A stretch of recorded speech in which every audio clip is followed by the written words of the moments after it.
We do have baseball today. It's not on your original schedule. It is a makeup of a postponement back on April 15th, and the Braves and Cubs will celebrate Jackie Robinson Day today. The Hyundai leadoff man gets you set for baseball. First pitch around 1:20.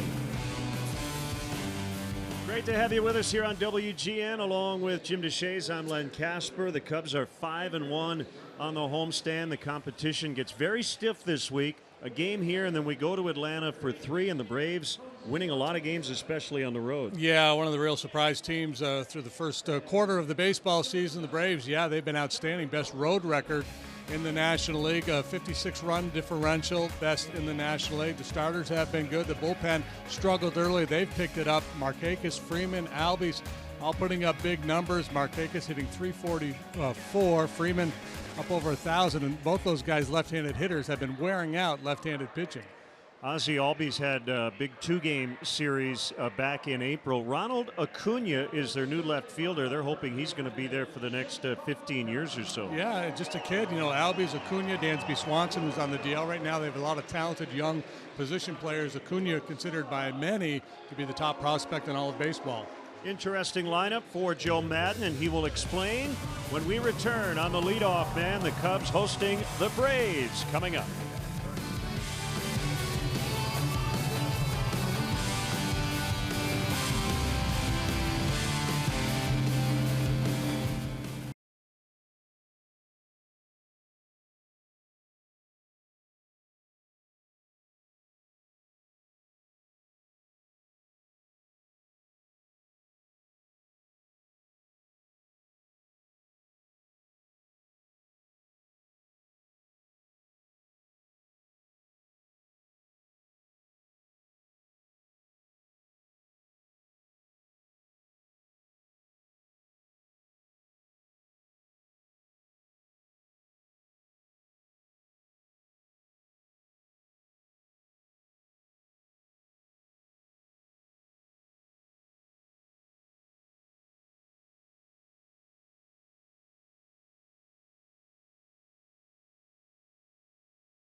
Hyundai dealers. Test drive a Hyundai today.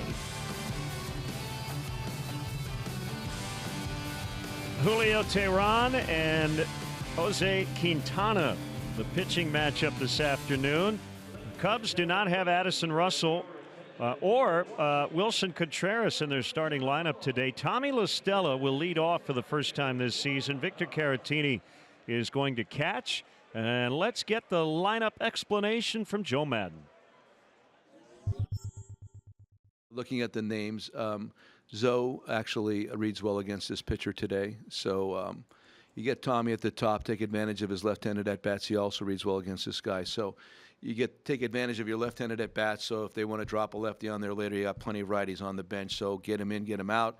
He's a guy that you normally would like to change on defense also. And whenever you have this the defensive maneuverability, the guy that you may want to get out in the latter part of the game, if you hit him earlier in the batting order, you have this better opportunity to do that. So, I mean, just worked out well, I thought, matchup-wise. Zoe in the middle.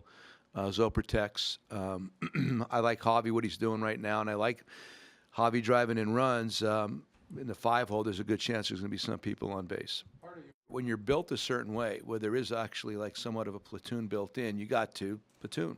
You push guys in and out, and beyond that, I've talked about it 1,000 times. I want us to be healthy and well and rested by the end of the year. So we have all these options. To not take advantage of them, that'd be my fault. And primarily, you know, Bryant and Rizzo got to stack all the time. They're going to stack all the time.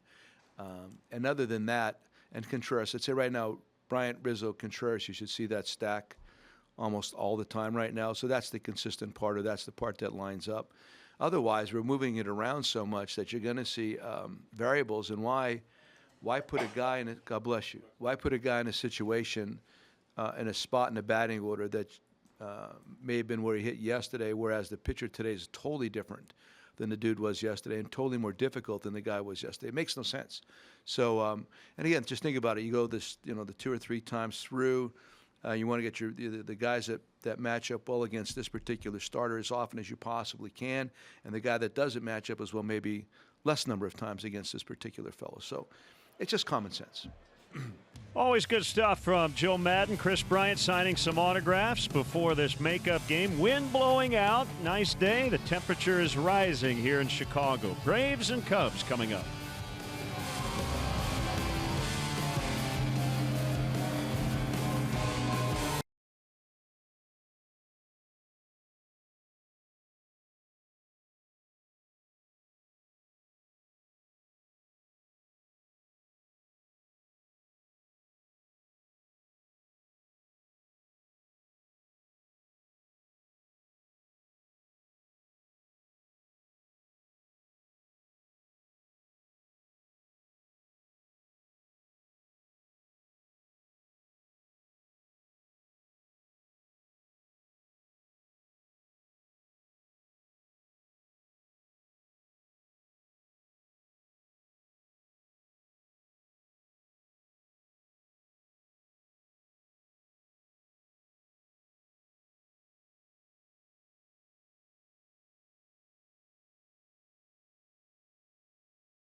Brought to you by your local Chicago and Northwest Indiana Hyundai dealers. Test drive a Hyundai today.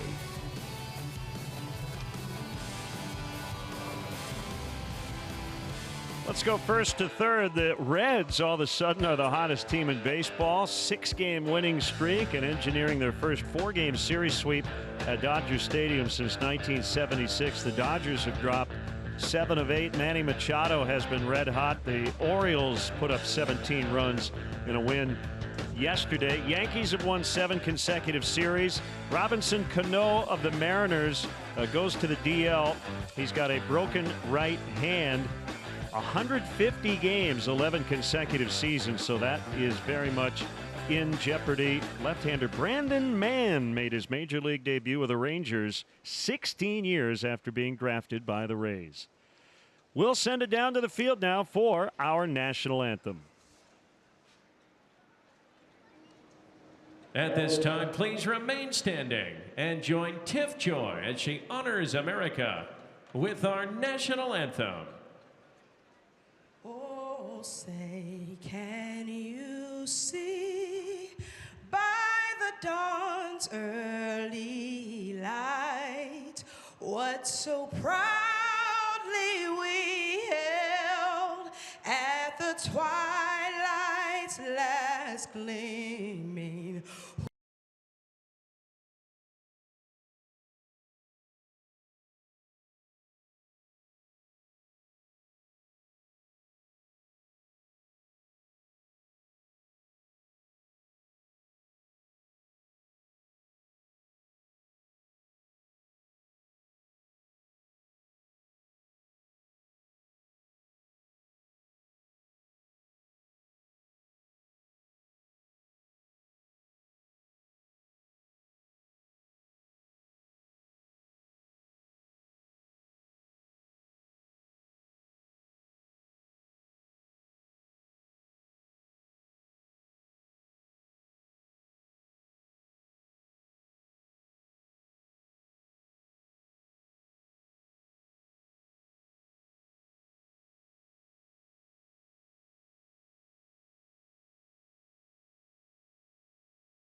It is a lovely mid-May Monday afternoon and time for a makeup contest.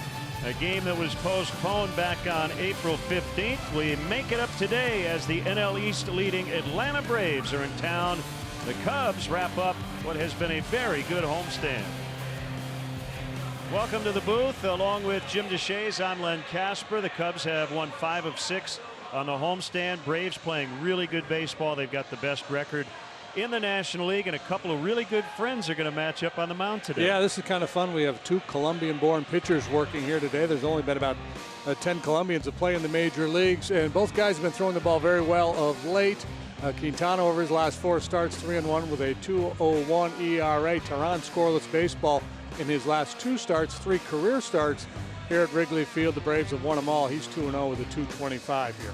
And what's coming up? The Cubs will travel to Atlanta to play a 3-game series against this same team starting tomorrow night. First things first, we have the Braves and the Cubs from beautiful Wrigley Field. First pitch is next.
Budweiser.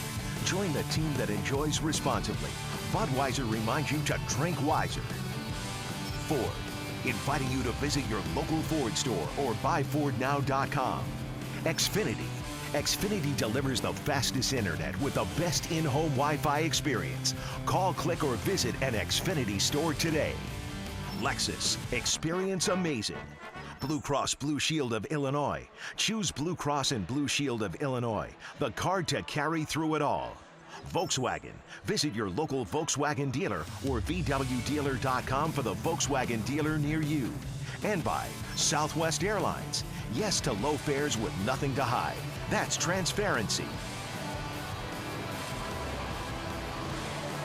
Chicago Cubs baseball in beautiful high definition is brought to you by Xfinity.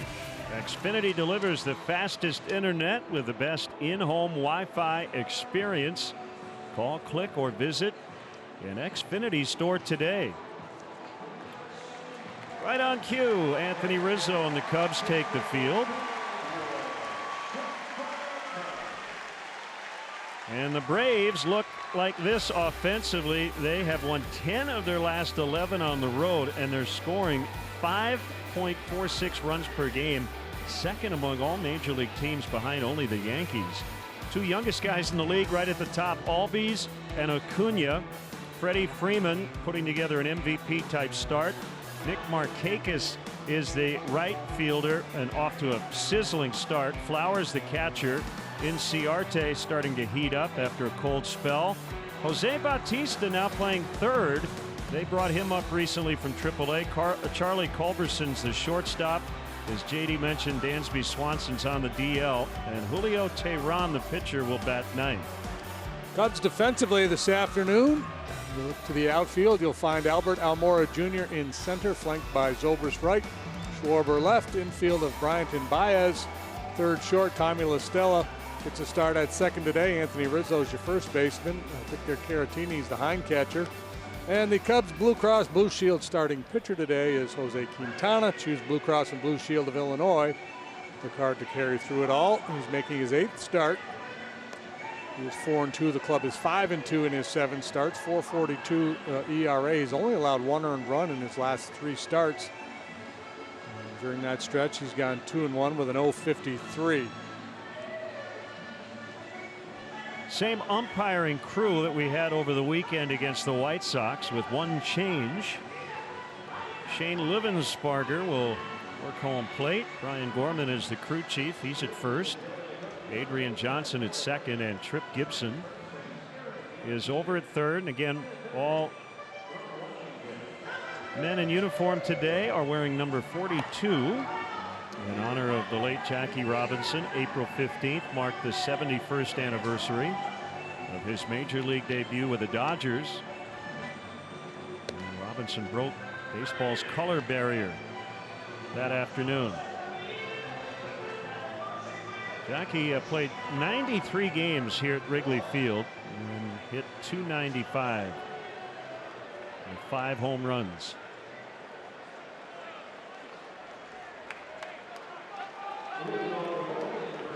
Switch hitting. Ozzie Albies will lead it off. 0 for his last 12, but off to a great start. Yeah, and he's been wearing out left-handed pitching. A switch hitter, .391 from this side of the plate.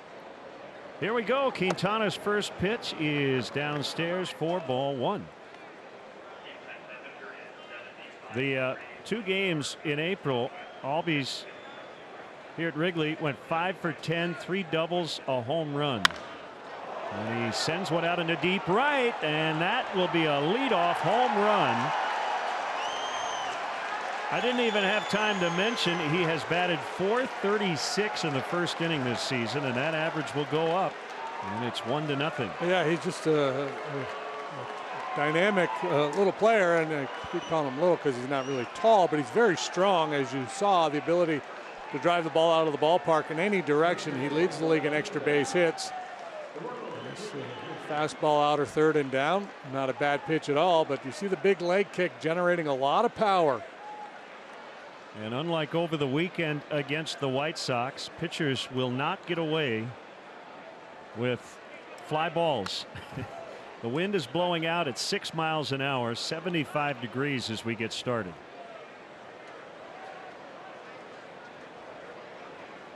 Yep, breezy, humid day, the kind of day the ball really carries here. Ronald Acuna Jr. 20 years old. He's the youngest player in baseball. And basically the top prospect in the game. He came up on April 25th from AAA. A dynamic player. And the Braves have been raving about him for a long time. Yeah, there was much gnashing of teeth among the Braves fandom when he did not make the ball club out of spring training. You can understand what the Braves were thinking in terms of his service time clock. Did not get off to a great start down in the minor leagues, but once he started to heat up, a certain amount of time passed by, and so let's get him up here. It's a very intriguing club. I think most of the projections for the Braves had them getting better this year, but probably still being a sub 500 team. Currently 9 games better than the break-even mark. He thought he might have had him. Didn't get the call off the outside. 3-2. Quintana notched his team high 4th win on Wednesday versus Miami. And ball 4 just off the inside corner. Yu Darvish scheduled to come off the DL tomorrow. And with the off day Thursday, that allowed the Cubs to have Quintana pitch this one on normal rest, and then Darvish to start the road trip Tuesday night. Doesn't get any easier. Here's Freddie Freeman. So you've got left-handed batters Freeman and Markakis. but not breathing room. Freeman, one of the best hitters in the league. Markakis hitting .377 against lefties. Yeah, it's the highest batting average for any left-handed hitter against left-handed pitching this year. They both have on-base plus slugging up over 1,000. The run allowed by Quintana, just the second first inning run he's allowed this year.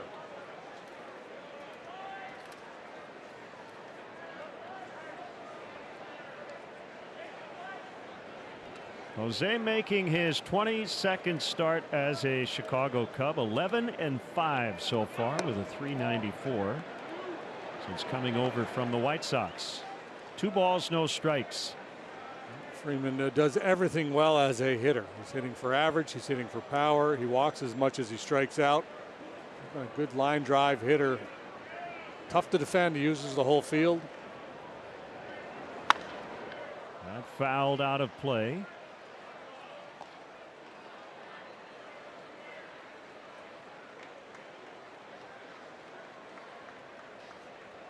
So for the Braves, this is the second leg of a 3 games in 3 different cities journey. They beat the Marlins in Miami yesterday, flew in last night to play this makeup game, and then they're back home tomorrow night to host the Cubs.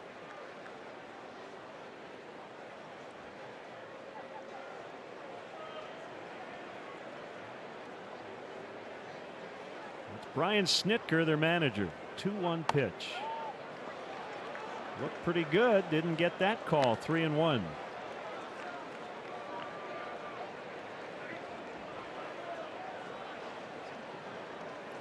Brian is from Macon, Illinois. 25 miles east of Springfield. Their hitting coach Kevin Seitzer is an Illinois native as well. And Quintana gave up the leadoff homer. Now back-to-back walks, and it'll bring Jim Hickey to the mound. Yeah, I think what happens is, you know, when you're a command guy, as Quintana is, he's normally pretty good at working the corners, but you don't get those edges called. Now you start to think, well, if I'm not going to get the borderline pitches called, now I got to just beat some guys with velocity, and then the tendency is, especially with a guy like Freeman up there, I get him to reach back and throw it even harder, and you get a little loose with your mechanics and miss badly. So good time for Hickey to get out there and try to right the ship.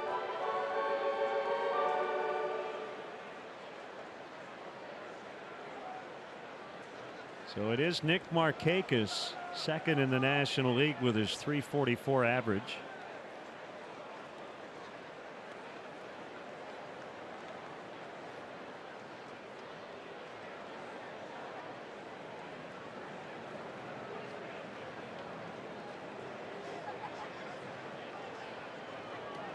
First and second, nobody out. Already 1-0. And he went. Going to be able to come off the fastball there, make a little bit of an adjustment. First pitch curveball. He's been fairly predictable. Q has, you know, he throws first pitch fastballs about 75% of the time. So the ability to flip that curveball up there, steal a strike, that's going to help.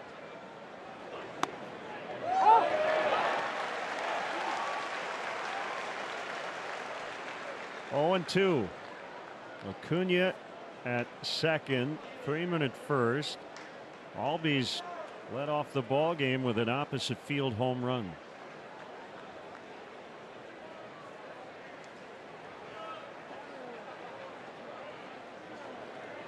Here it is.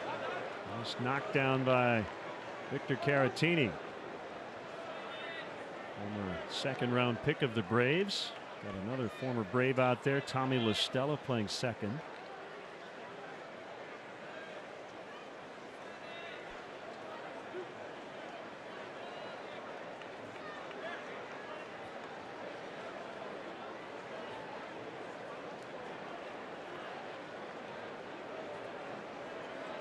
Quintana steps off.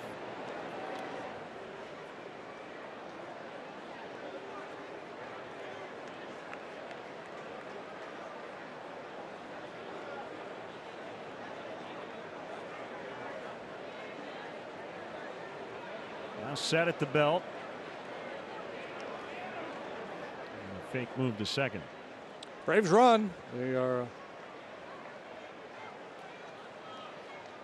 second in the league in stolen bases. They've swiped 31. And Sayarte has stolen 17. He leads the league.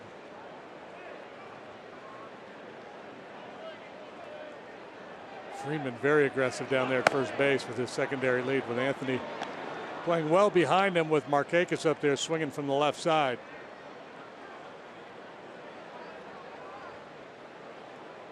I wonder how many times Wilson Contreras has said, pick him off, over in the Cubs dugout. Freeman in that sprinter's stance.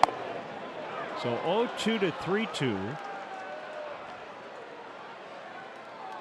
Typically, with nobody out, a manager here will not send the runners. You don't want to line into a triple play.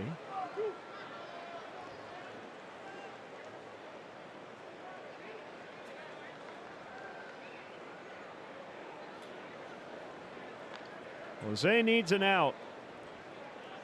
Full count on Markakis. Here it comes, and fouled in and out of the glove of Caratini. Markakis really waiting a long time there. Didn't want to get fooled by that curveball. This is what we talk about when we talk about letting the ball get deep. He almost pulls that one out of Caratini's mitt. Markakis, a lifetime .289 hitter. Incredibly durable. 13th major league season. And 4th with the Braves. They signed him to replace Jason Hayward as their right fielder. Another 3-2. Bouncer to Baez. They'll get one. Relay throw will be late. First and third with one out. A hard but clean slide by Freeman into Tommy La Stella at second. Really no chance for the Cubs to turn two. That was a tricky little hop too. So nice play by Baez, and then La Stella hangs in there, tries to make the turn, but it's just too much going on. Took too long. Fairly long feed from Baez, and not a really sharply hit ground ball. That brings up the catcher Tyler Flowers, who was on the DL in April, the last time the Braves were here. He strained his oblique on opening day. Ended up sitting out 24 games. 1 ball and no strikes.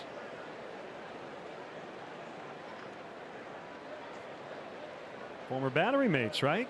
Over on the south side. Quintana and Flowers.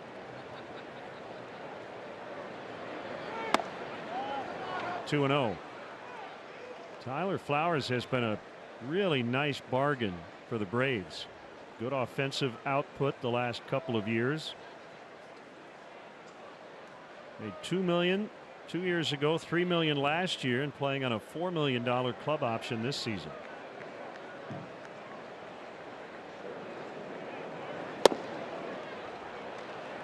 And I know it doesn't sound like a bargain when you have the word million included, but we're talking comparatively to the rest of the league. Yeah.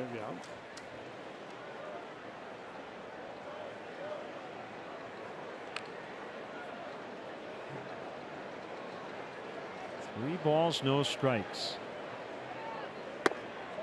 And they're loaded. That's the 3rd walk given up by Quintana. Maybe Q's just figuring it worked so well for Lucas Giolito of the White Sox yesterday. He tried here today. Giolito walked 7, including 3 in the first inning. Uncorked a couple wild pitches, hit a man. He was all over the place. Ended up being the winning pitcher. Now Q's misses aren't anything near as severe as what was going on in that ball game yesterday. Well, he's watched Tyler Chatwood work out of some jams created by walks. Inciarte recently went through a career worst 0 for 19, but .450 over his last 5 games and takes a strike on a fastball.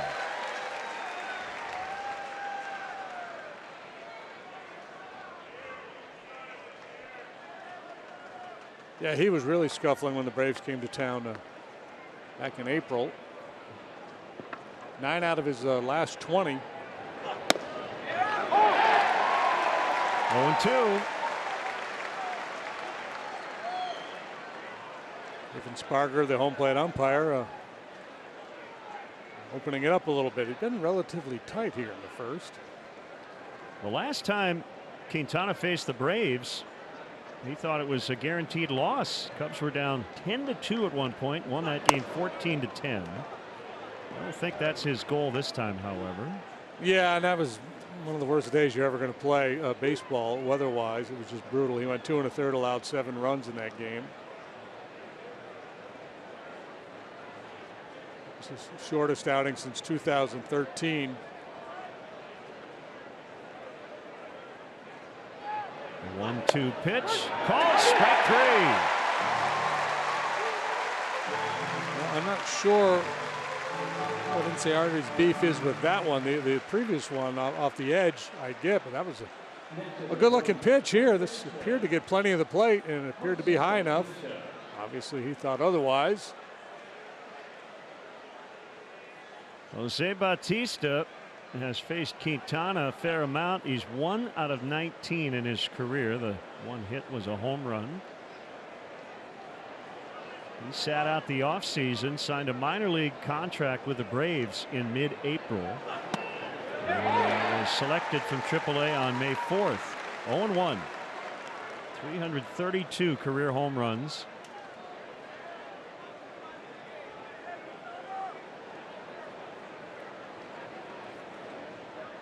And batting 7th in this lineup.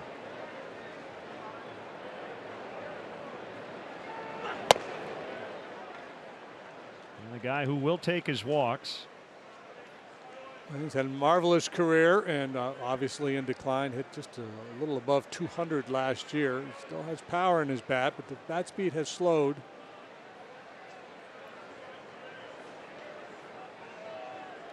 This would be a big-time escape job for Quintana. And that is punished foul to left.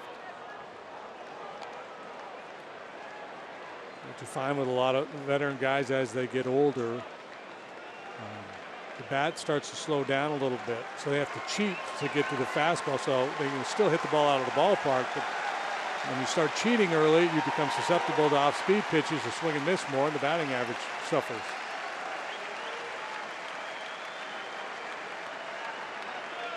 Career-wise, Bautista pretty similar versus righties and lefties. That's high. It's 2-2. He is now 37 years old. One hit in the inning. That was the leadoff homer by Albies. 3 walks later to load the bases.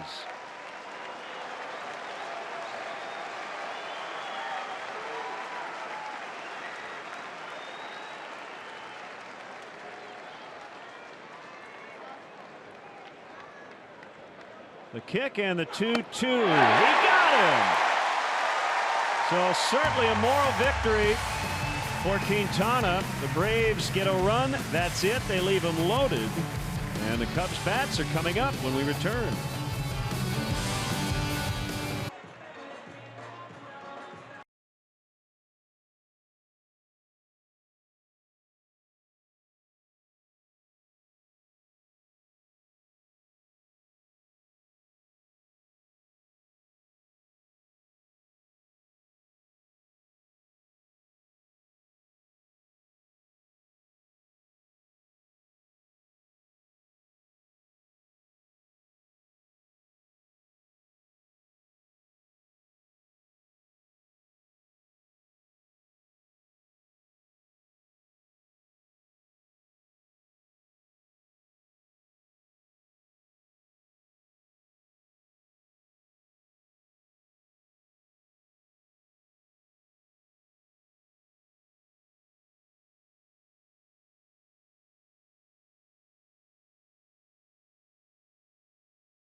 3 runs in. Tommy LaStella in the leadoff spot for the first time this season. Bryant, Rizzo, Zobrist 2-3-4. Baez in an RBI spot today, hitting 5th. He leads the National League with RBIs, 636 on the year. Caratini, the catcher. Schwarber in left. Almora in center batting 8th, and Quintana, the pitcher, batting 9th. Braves defensively, Cunha in the left. Inciarte is a Gold Glover in center. Markakis can play very well as well. Bautista, back in the day, played a lot of third base. Culberson, Albies up the middle. Freeman very good at first. Flowers behind the plate. And so you see Teheran there, 84 miles per hour. His velocity is down, but the results are good. 3-1 with a 3.14 ERA.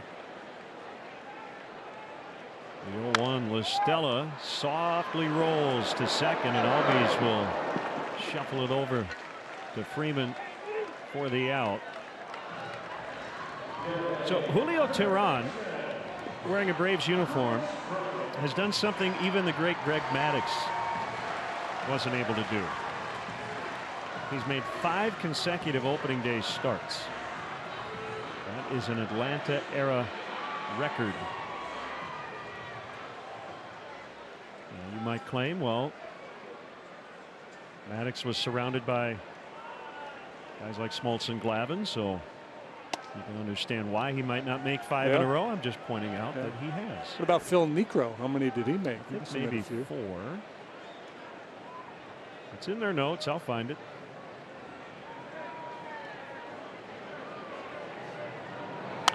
Bryant fouls, 1 ball and 1 strike on him.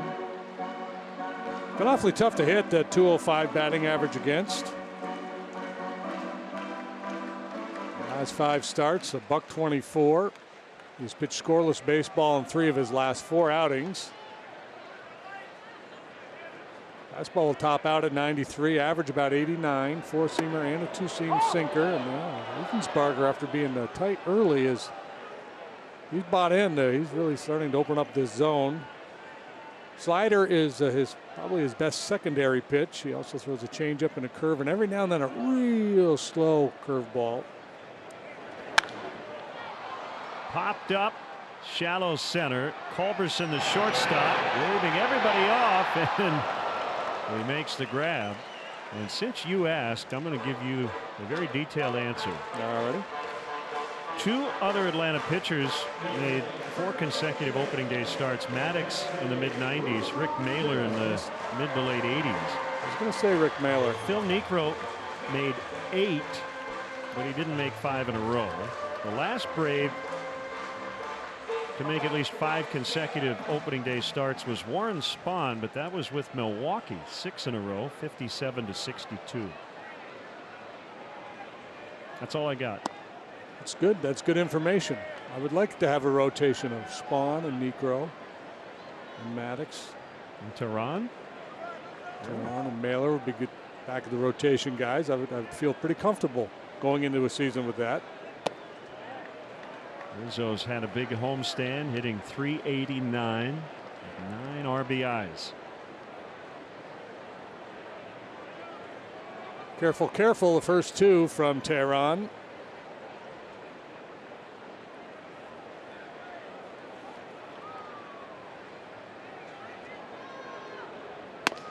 (3-0). Careful, careful, careful. It's no part of Big Riz here.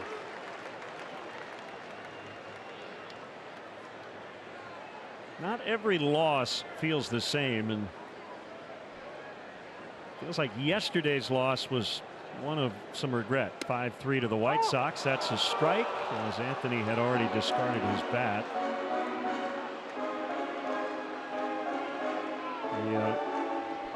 The Cubs led that game 3-2 in the 4th inning and had a chance to maybe widen that lead, but a base running mistake kind of took them out of that inning. And as you said, they had Giolito on the ropes early and ended up losing 5-3. Yeah, it was kind of a bizarre game. White Sox executed well. Cubs made a couple of mistakes, 1 fielding and a couple on the bases. But just as you watch the early portion of the game unfold, Kyle Hendricks was really dialed in and was really executing his pitches. And as I mentioned, Giolito was all over the place. So just in terms of artistic merit, Hendricks was well beyond. But sometimes the game works in funny ways.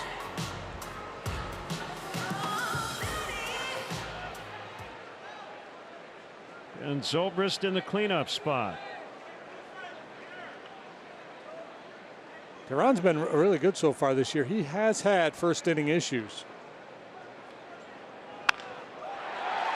Albies will backhand, and the off-balance throw is right on the money.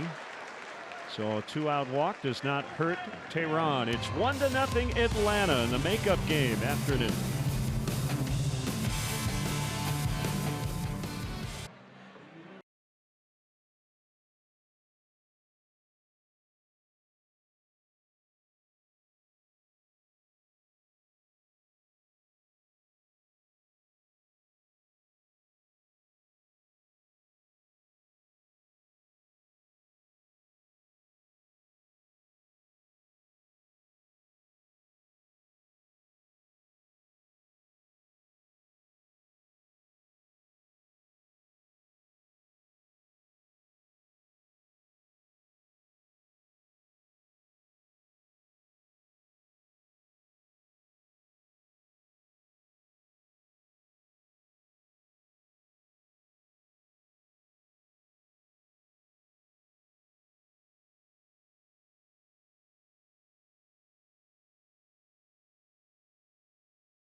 All the up-to-the-minute stats and information while you watch from home. Game Zone is sponsored by The Great Escape. Pools, patio furniture, hot tubs, and more. Escape your everyday. Shop The Great Escape.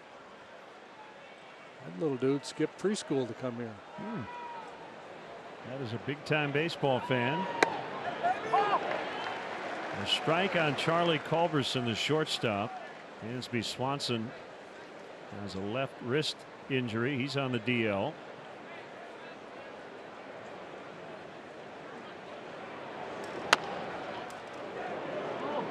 Quintana off the mound, glove to glove. Ooh, safe. As Rizzo slipped off the bag, but his foot may have actually been on it, and we're going to find out via the Cubs video room if he was. Yeah, I think he was. He indicated to the dugout that he was. This is a tough read for him. So he doesn't know whether to pursue the ball or the bag, and ultimately makes a good decision. Ooh. And he's off, and he's safe.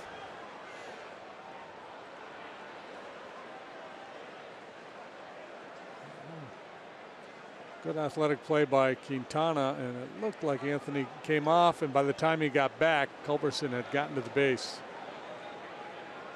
Joe will not challenge.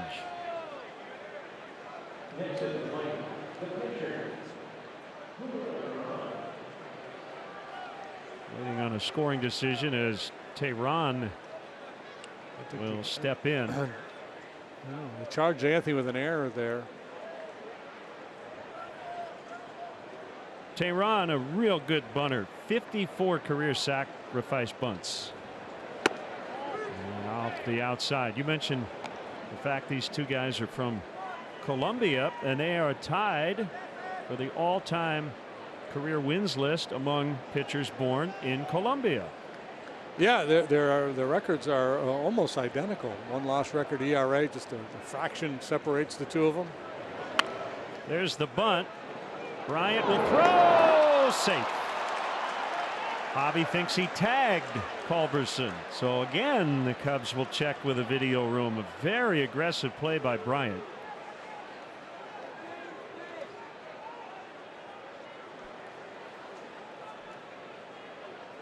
And we know how quick Javi is with that tag, and I don't think he got him. And what Javi doesn't know is whether he may have gotten him, but at the point that he tagged him, Culberson may have been to the base already. Yeah, the Cubs are very good, very aggressive defending bunt plays, and a lot of times are able to nail that lead runner. But, you got to be careful early in games, especially. If you don't get an out, you set up a potential big inning. Albies led off the game with a home run. He bats with 2 on, and how about a chance for 2? They'll get 1. Boy, has this been a weird inning. No error. They did get an out.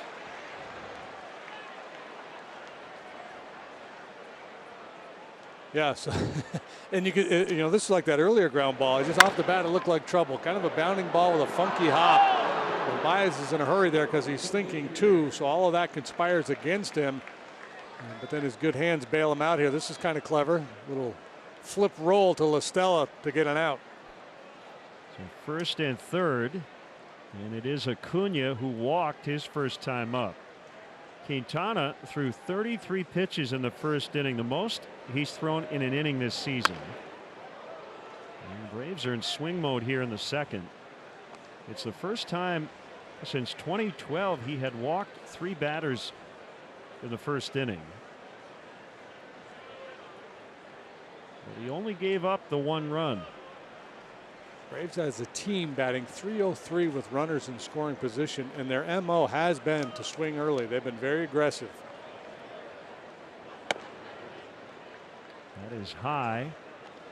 1 ball, 1 strike. They're first in the league in slugging percentage. They're first in on base, but they strike out fewer times than any other team in the league.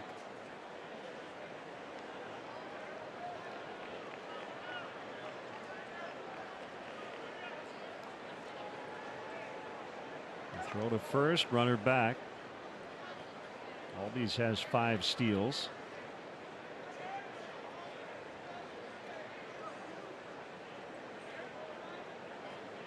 And we talk about the boxing analogy quite a bit in terms of a starting pitcher, and it's like the Braves came out and some body shots early here against Quintana, who's just trying to get through the second round. Yep. Get to the corner and regroup.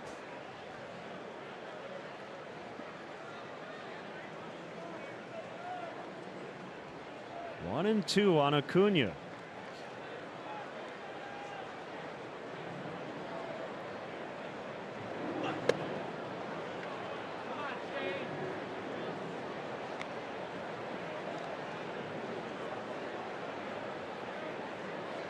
Base coaches for the Braves, former Cub Eric Young Sr. at first, Ron Washington over at third.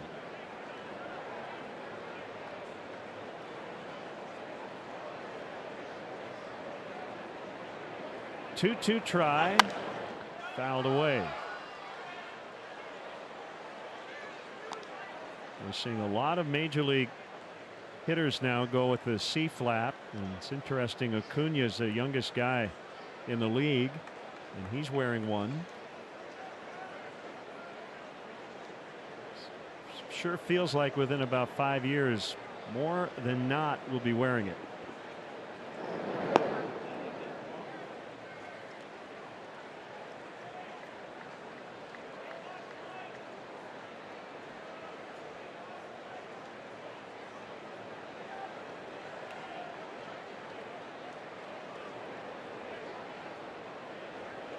Going up and in. It was up, it wasn't in, and it was fouled away. He really hugs the plate. Back foot right on that inside chalk line. Just his toes are.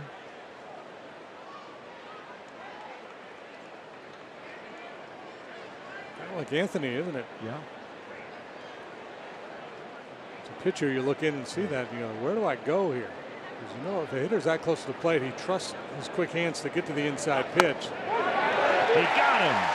That's the pitch he wanted. Missed the previous one, but he got that one.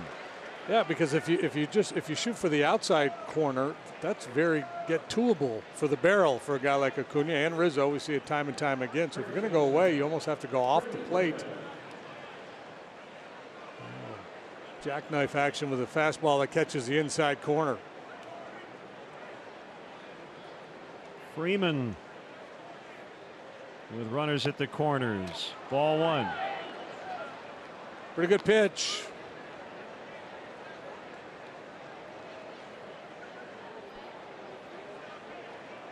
Really good pitch, actually. That first pitch breaker, just to get over curveball, a really well placed curveball.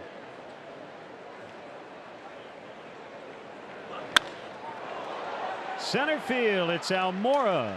And Quintana gets out of the second with no runs. 1-0 Braves.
.com, presented by Nationwide's Jeff Vukovich. Go to jeffvuk.com or follow him on social media. Nationwide is on your side. 1-0 the Braves lead. Jose Quintana has worked around a lot of traffic in the first 2 innings. Javier Baez leads off the Cubs second against Tehran, and that's a strike. Lower arm angle that time from Tehran. As I mentioned, the velocity's down a little bit. Perhaps the craftiness is up. Tehran made his big league debut in 2011. 2-time All-Star. Made at least 30 starts every year since 2013. Braves have won all 3 of his career starts here at Wrigley.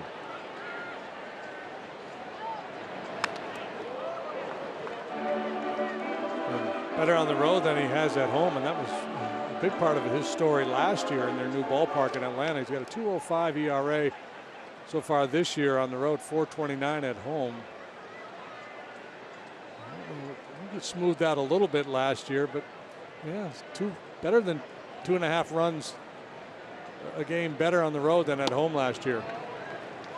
Early on, it was real ugly. Finished with a 5.86 ERA in his home ballpark. And a 3.14 on the road. He's the anti-Dorothy Gale.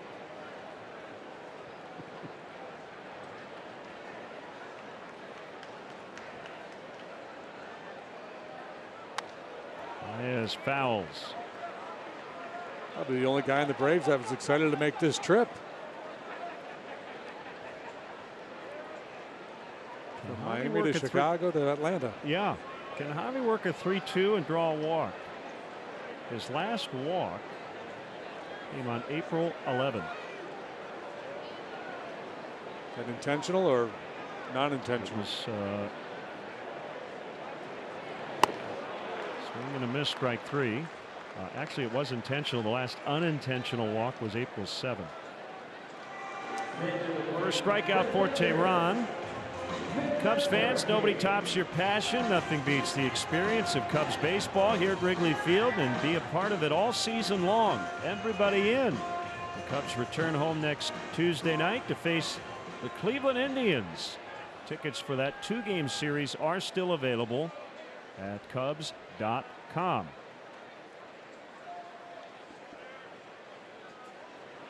Switch hitting Victor Caratini. Fouls away. Second round pick of the Braves, 2013. Started his career as an infielder, converted to catcher. Traded to the Cubs the final day of July in 2014 for Emilio Bonifacio, James Russell, and cash. Norm? Not Norm. Kevin? Not Kevin. Hard cold.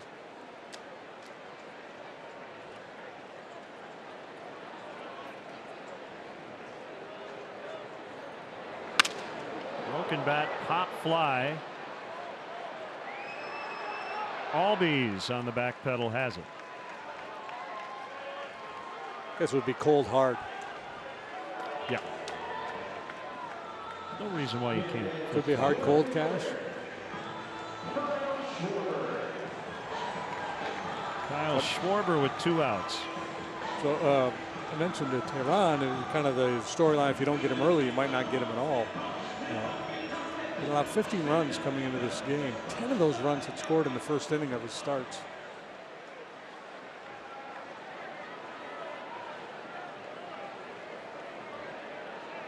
Well, he got through the first with only a 2-out walk. It just gives you a lot of different looks. Good run on a 2-seam fastball. His strikeout rate is actually up this year, and he's getting swings and misses at high fastballs, 4-seamers up. And we've seen a lot of pitchers adopt, trying to combat the launch angle as guys are trying to lift the ball out of the ballpark. The hitters have become better down than up in the zone.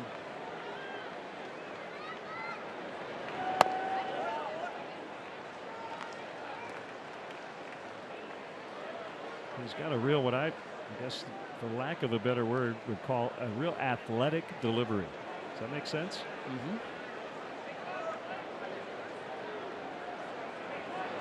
I can't imagine the old guy from the Major League movie with a delivery like this.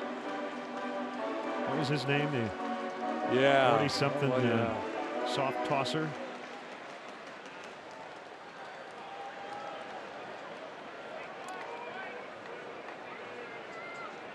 Two balls and 2 strikes.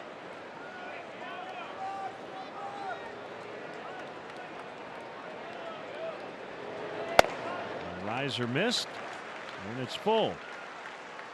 Kind of jumps at you a little bit too. I think there's some deception in his delivery, but he finishes in a good athletic fielding position, pretty square to home plate, so pretty good position to handle any kind of a comebacker there. He walked him.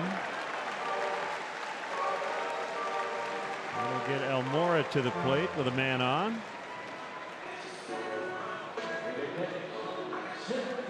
All right, JD, I've got an anniversary for you. It was on this date 20 years ago today that the Seinfeld finale aired. Is that right? May 14th, 1998. The Cubs won that day at Colorado 9-7. Mark Grace had 2 home runs. Vinny Castillo went 5 for 6. It's appropriate then that we're playing a makeup game today.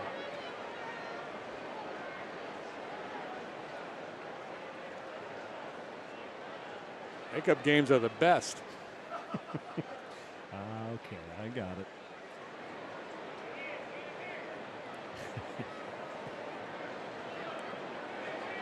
I knew I'd lead you into something that I couldn't handle. Driven out in the left. Gone. And the Cubs lead 2-1.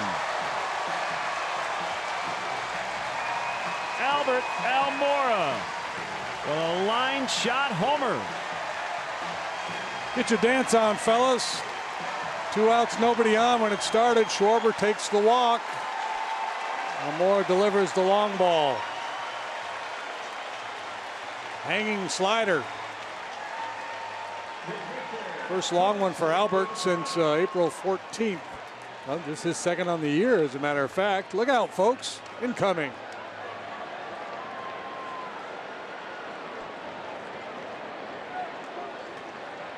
Quintana now with a 1-run lead, fouls away.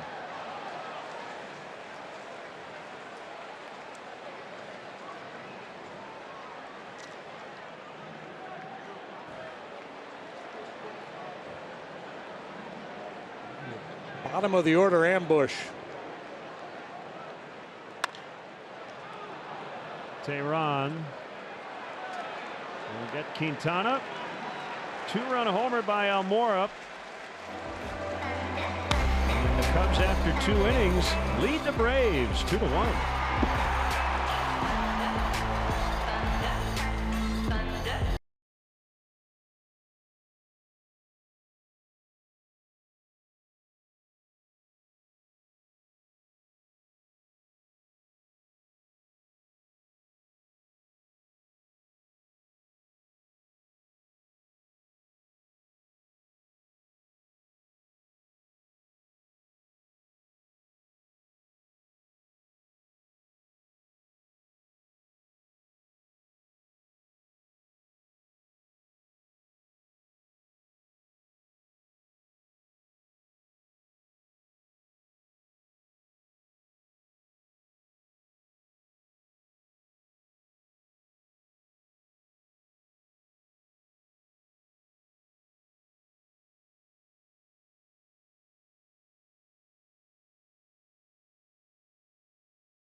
Inning triple play promotion. Text Subway to 97999 right now.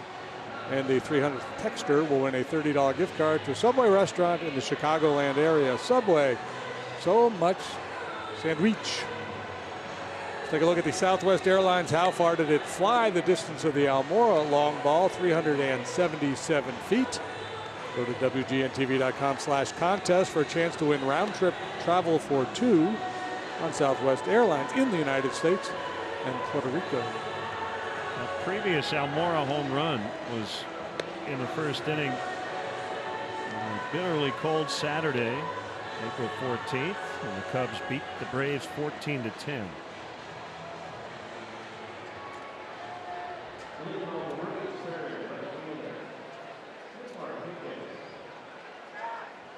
Quintana having some issues with his spikes.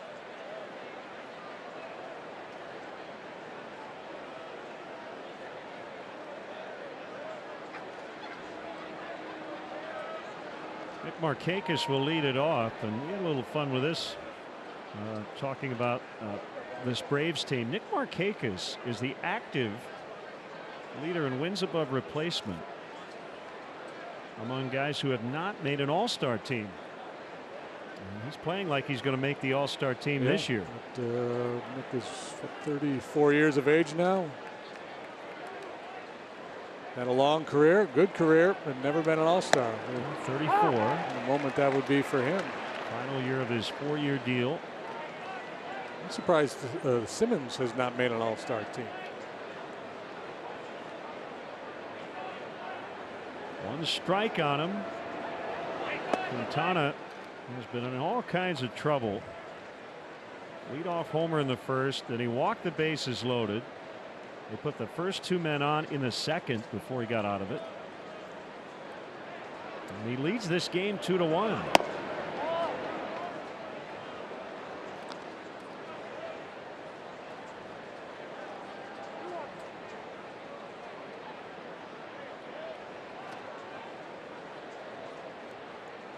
His 2-1 pitch is lined into center field for a leadoff single. National League leader in hits with number 55. On Tuesday, May 22nd, Boeing presents Military Appreciation Night here at Wrigley Field. All participants who purchase seats through the Cubs Community Nights page receive a Cubs military camo baseball cap. A portion of net proceeds will be donated to the USO of Illinois on behalf of Boeing. For more information, visit Cubs.com/community nights. Ball 1 to Flowers.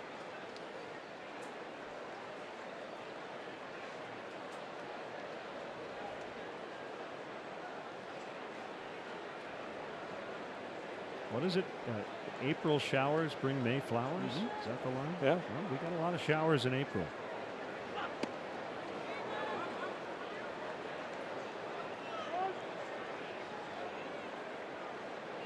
He was probably big yesterday on Mother's Day.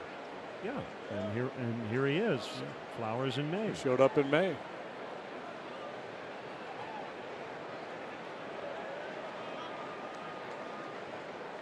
Throw him a little sinker down and away, and he tries to pull it. He might hit you a nice little 2-hopper to short and get a double play. But they're going to go in here, looks like.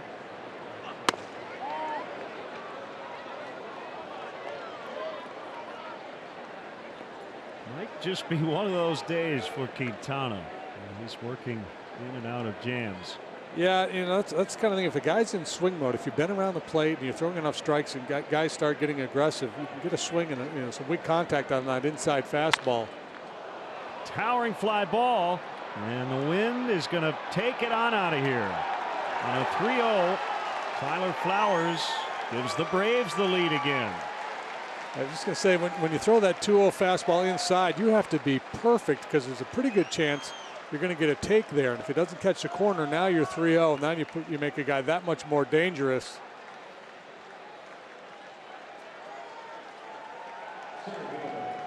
Toward the end of the bat, but again, on a day like this, you cannot give up well-hit fly balls. They're going to leave. Number 1 on the air for Flowers. Not a lot of at-bats. He spent time on the deal. That's a pretty good arm right there, by the way. So each team getting runs on homers. 2 for the Braves. Albies in the first, 2-run shot. Flowers here in the third. Almora 2-run homer in the second.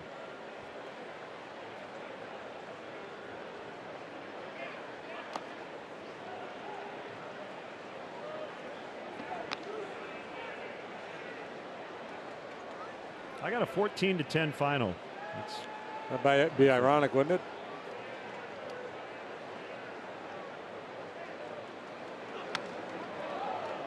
Fouled off, 1-2. As long as the home team has 14.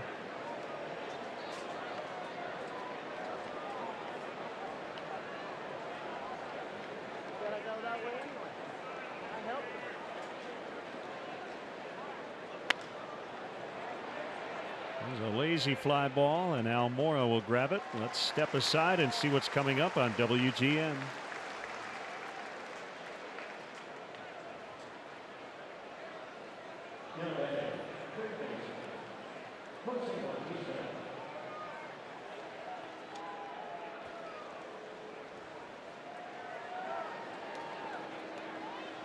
Braves and Cubs, Len and JD, Wrigley Field. Do you know that according to that fine website Fangraphs, in their wins above replacement analysis, the Cubs and the Braves are the two best teams in baseball. Cubs 1, Braves 2. Okay. Is it Fangraphs that has the Braves about a 500 team by the end of the year? Yeah, there were somebody's projections I was looking at had them 82 and 80. And that was, you know, starting from now. I think preseason, most of the statistical analysis had the Braves maybe being a 74, 75 win team. So they may be that chip on the shoulder team this year, trying to prove the critics wrong. Zobrist on the warning track. Retires Bautista.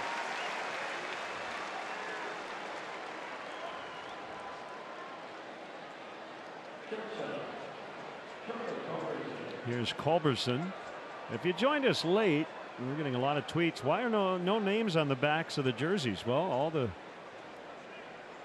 players and coaches and managers are wearing number 42 in honor of Jackie Robinson, because the postponed game was on April 15th. You couldn't do this in basketball. You couldn't send somebody into the game. Hey, you got 42.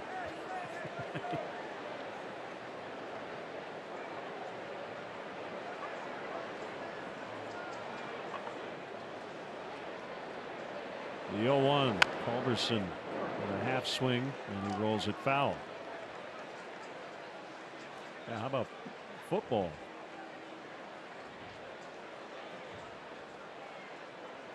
A holding penalty on number 42. Yeah, that'd be a player's dream, because he wouldn't be accountable to the coach when they were breaking down the thing. That wasn't me. It was the other 42. Missed that tackle.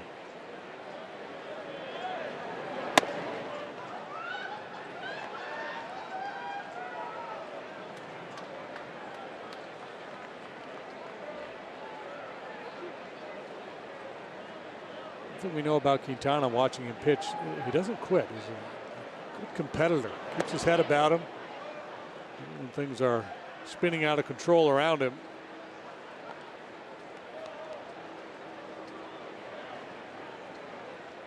Guys, when things start to go south, you can just see it in their body language. It's like, I just want out of here, man. This isn't my day. You don't get any of that from Quintana. Nope.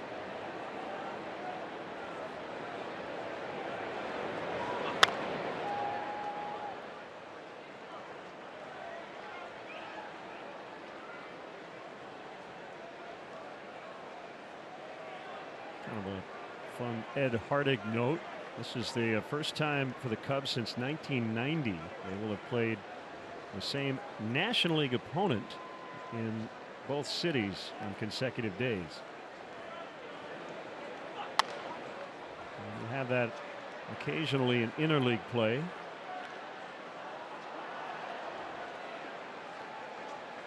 We should have just had one big airplane and everybody travel together down to Atlanta.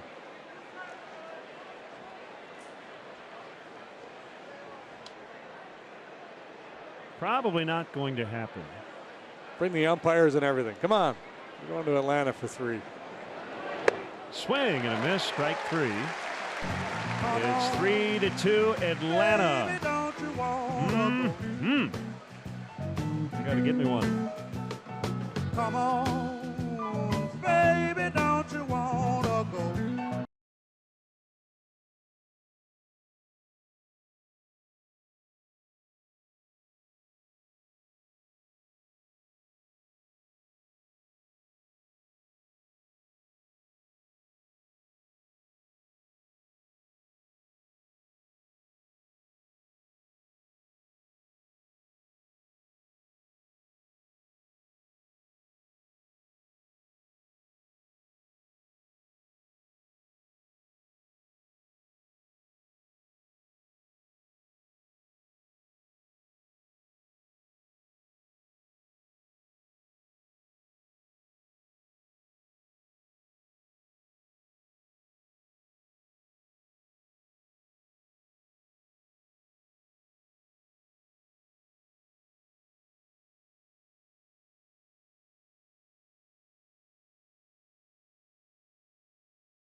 Cubs were down 10-2 in the 4th inning. They would end up in the 8th scoring 9 runs on 3 hits and a 14-10 comebacker. Yeah, just an ugly day at the ballpark, and then he's really got loose. The Braves bullpen, one after another, couldn't throw the ball over the plate.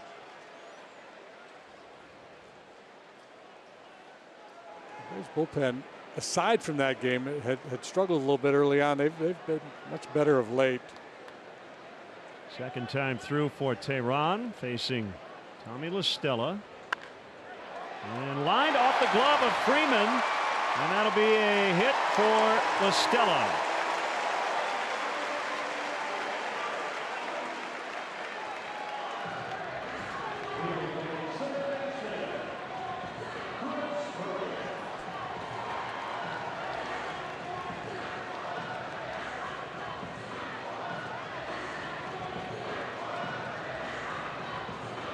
Safe play replay. Brought to you by IDOT. It's an easy play to quit on as a base runner, because you see it heading towards the glove of the infielder, and there's a tendency to break it down, assuming you've lined out. Here's Bryant.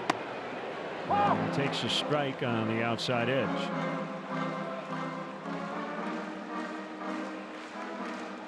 Came in today with a .999 OPS, second in the National League, only to Freddie Freeman. He came in with an on-base plus slugging of 1,020. Drive out into deep left. It will go. Cubs lead again, 4-3.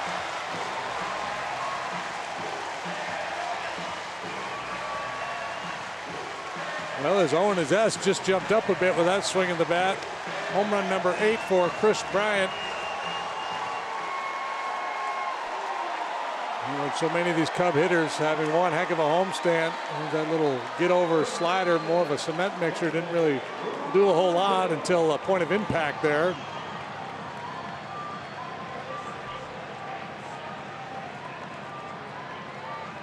Oh, 0-1 slide ball. 4th home run of the homestand for Chris.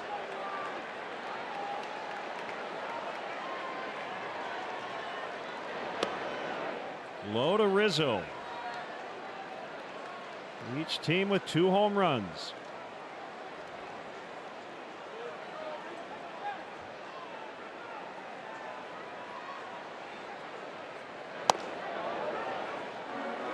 Take a look at the Southwest Airlines. How far did it fly? The distance of the Chris Bryant home run, 386 feet.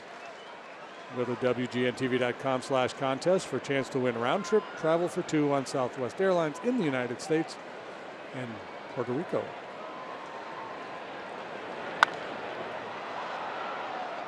Tehran came in with a 15 innings scoreless streak that ended in the 2nd. And got it to 16. The Braves recently set a club record for consecutive scoreless innings on the road, 34. They came into this game winners of 10 of 11 on the road. The one starter the Cubs will not face in this stretch is the lefty Sean Newcomb, talented young starting pitcher, and he's got a 20 inning scoreless streak working. He went 6 shutout yesterday against the Fish.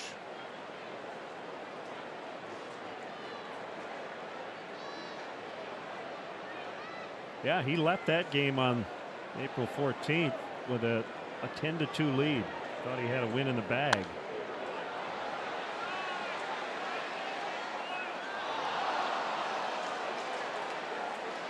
Yeah, and this guy, he thought he had a ball, he thought he had a souvenir, and he thought he had a full beer. Now he has neither. He does have a tale to tell.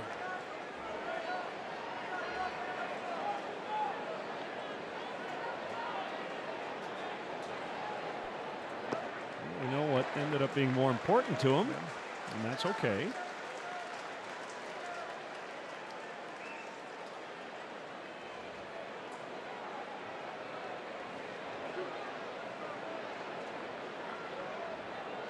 Rizzo walked his first time up.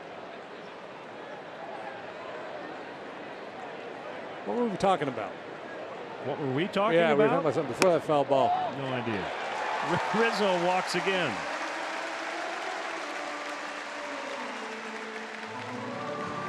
Maybe we were talking about hops.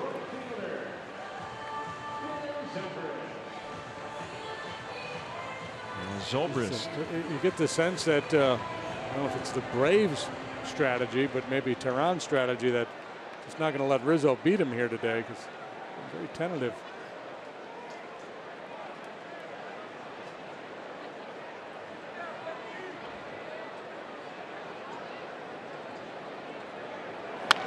Hold on the ground, knock down Freeman. He'll step on first, throw to second. Safe! Rizzo got in.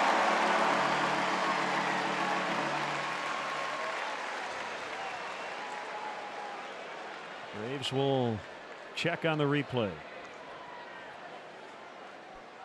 Two of the better defensive first basemen in the business here today with Rizzo and Freeman. And the Braves will challenge. And if Culberson did tag him, it looked like they got Rizzo. Question is, did he tag him? Yeah, I think he barely got him. Now the laces, remember, don't count. You got to get him with the actual glove. Ooh, now I'm starting to wonder. Yeah. I can't tell. This should give us a pretty good idea whether, you know, still can't. If it took place, it took place out Again, of our line of sight there. Do not count the laces hanging off the leather.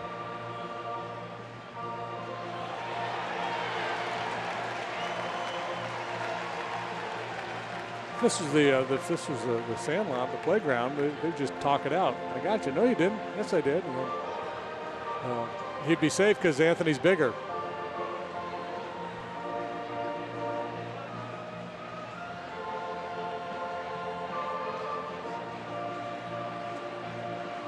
We're checking in, see where you can find some good grits tomorrow in Atlanta.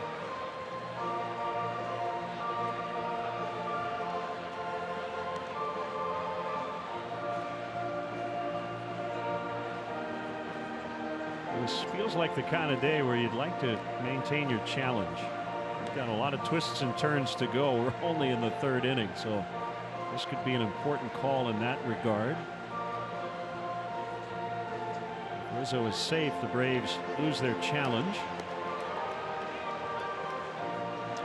And that's the case.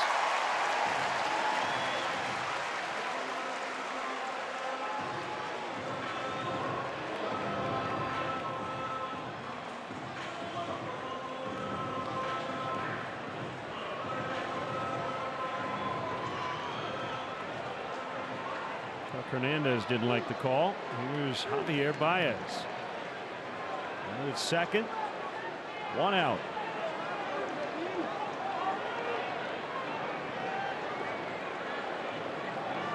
And they got Anthony. And a run down and he's out. So after all of that, they get him without throwing the next pitch. Tehran's got a very good pickoff move. Normally you think about it to first base. He's got quick feet. Culberson, a little daylight sneaking in behind him, and Anthony dead to rights.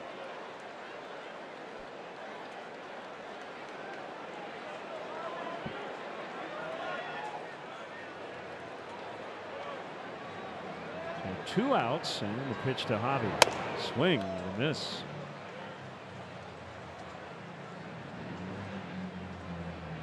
He is slugging .608.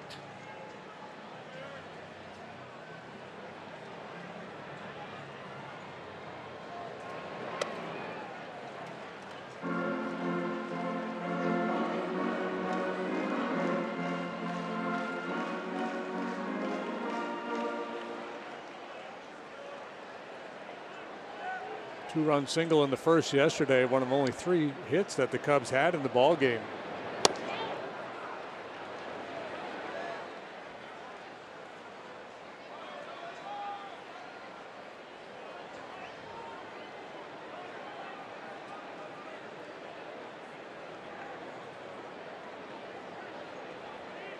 That's the thing.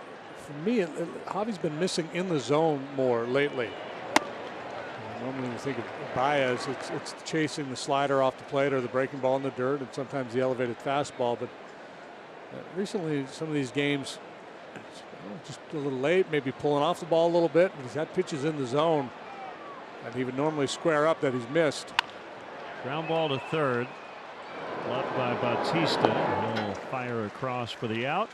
Chris Bryant cranking a go-ahead 2-run homer. The lead keeps changing. The Cubs have it currently after 3, 4-3.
Four for 4 now with more choices than ever at participating locations for a limited time. Cubs 4, Braves 3. Tehran takes a strike. 2 homers for each team. Albies and Flowers for the Braves. Almora and Bryant for the Cubs.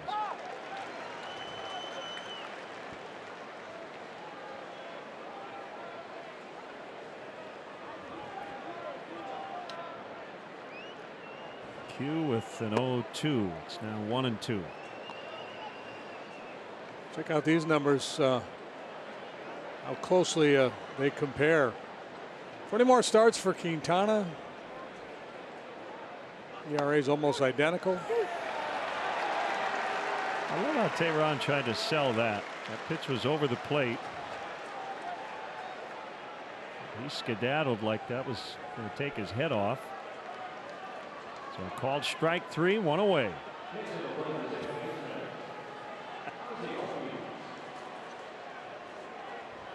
All right. Okay.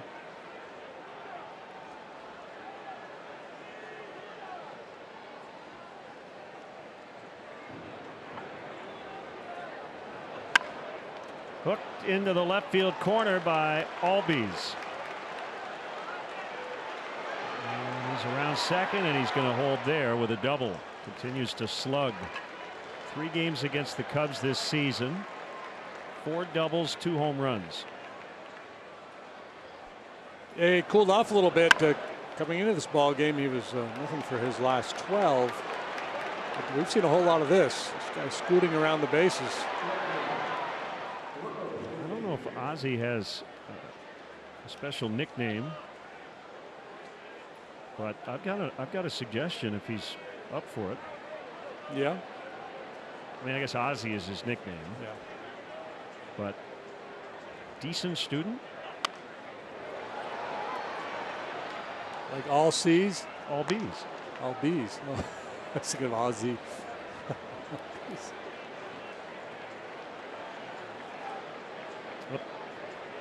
Probably wouldn't work. Doesn't roll off the tongue. No. Hey, what's up, decent student? One strike on Acuna. Off the outside.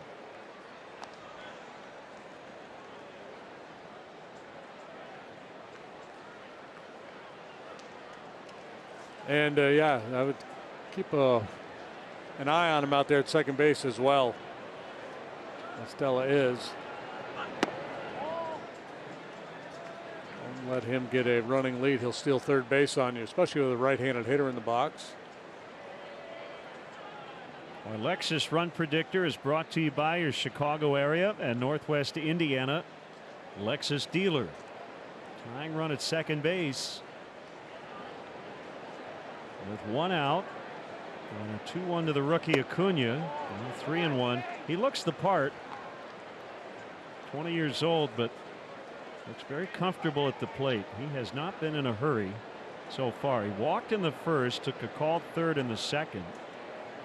And he's ahead here 3-1 in the fourth.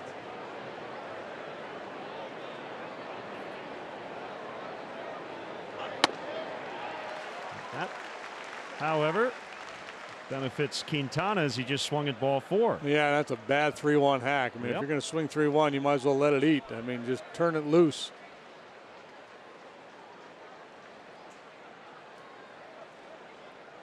Freeman on deck.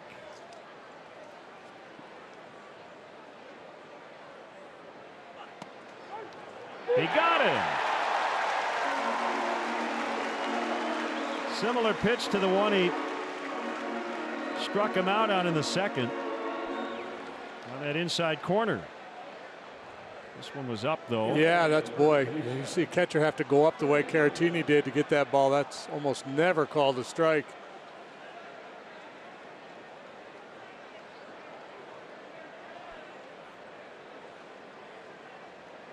Albies at second, 2 outs. Freeman 0 for 1 with a walk.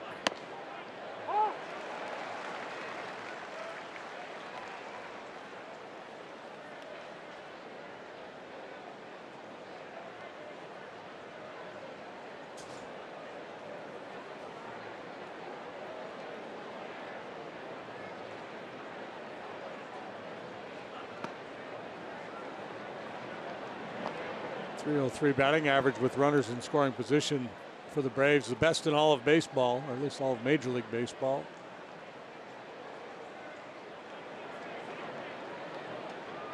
League average is .246. On the ground, it's Tommy La Stella. They've stranded a man. They've left 6 in the first 4. And the Cubs lead 4-3.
checking, and an official Cubs MasterCard debit card only available at your local Wintrust Community Bank.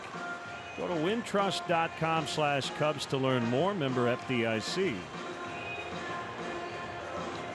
Cubs bat in the 4th inning, leading 4-3 on a couple of 2-run homers. Almora in the 2nd, Bryant in the 3rd. And Victor Caratini leads off the home 4th. First pitch swinging, a ground ball to Albies, or as our tweeters would say, 3.0. That's a better idea for the team. Oh, yeah. I like that one. Get ready to rock at the friendly confines. Def Leppard and Journey will take the stage on Saturday, July 14th. Special guests, the Pretenders. Don't miss out as these legendary rock bands make their heavy metal debut at historic Wrigley Field. Tickets on sale now. Cubs.com/concerts.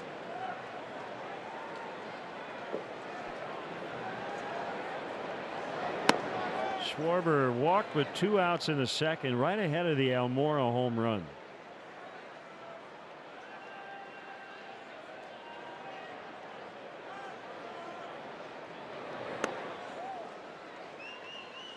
In a favorable count, 2-0.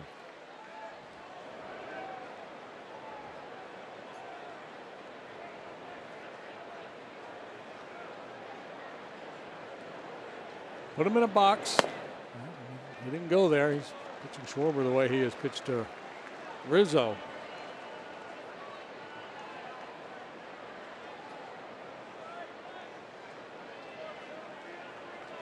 In the modern game, anybody with any power at all, obviously game situation dictates a little bit, but green light on 3-0.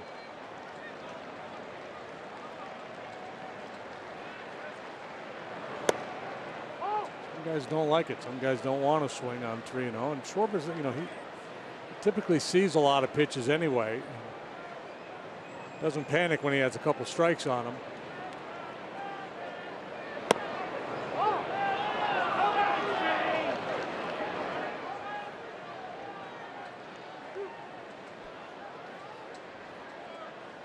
Kyle wanting some clarification whether this was called swinging. It was a called strike.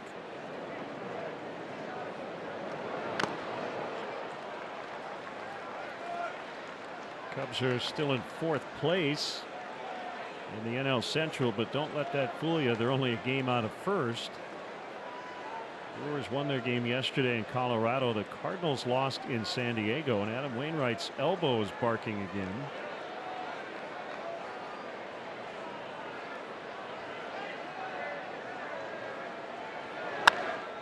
3-2 has popped up. It's Culberson, the shortstop.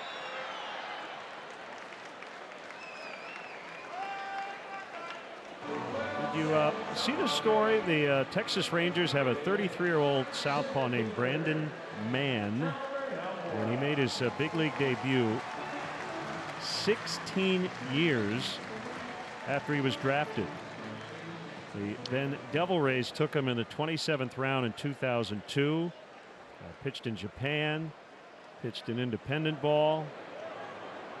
You just can imagine how many different stops along the way. And he got into the game yesterday for Texas. I had not seen that story. That's a good one. Brandon Mann, M-A-N-N. He's in the book. The 19,248 Major League player.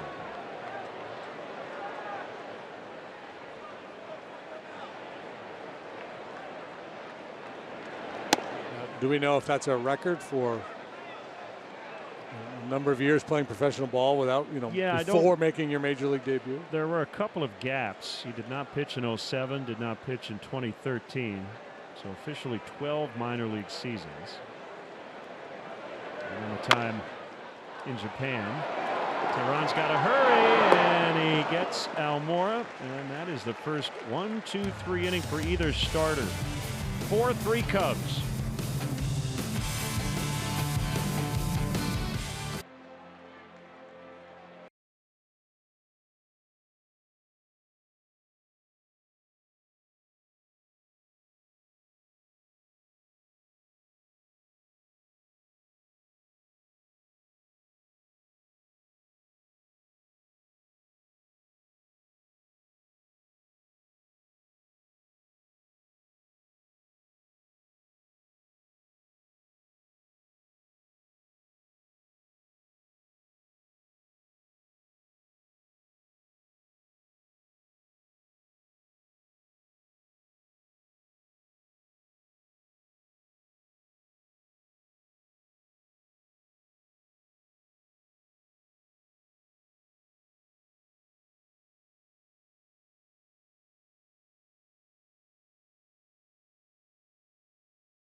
Budweiser. Join the team that enjoys responsibly. Budweiser reminds you to drink wiser. And stay tuned for the 7th inning stretch, brought to you by Budweiser. This Bud's for you. We'll have Ernie, Billy, and Ronnie on the video board. That'll happen around the 7th inning. Be ready to stretch by then. You familiar with the work of Franmil Reyes? I'm not. He's the minor league's home run leader, and the Padres are calling him up. He's at 14 home runs, batting .346 at AAA El Paso. Keeping score with stickers. I love it. How do you spell the first name? These are old-fashioned emoticons. Yeah. Mr. Reyes, how do you spell his first name? Franmil, F-R-A-N-M-I-L. I'm probably butchering that, but what new? 22 years old. This is his 7th pro season. Markakis with a base hit. Big turn around first, and they've got a chance to get him, but Listella didn't quite see it. And Markakis going to have to take a breath. Not sure what he saw that would lead him to believe he was going to make it to second. But yeah, I think he hit it hard in the direction of the hit, and yeah, as he looked up there, Schwarber had gotten the ball in pretty good shape. Maybe the fact that he had to turn. Schwarber's got a very strong arm. We've seen that a number of times here in recent days. So the leadoff man is on.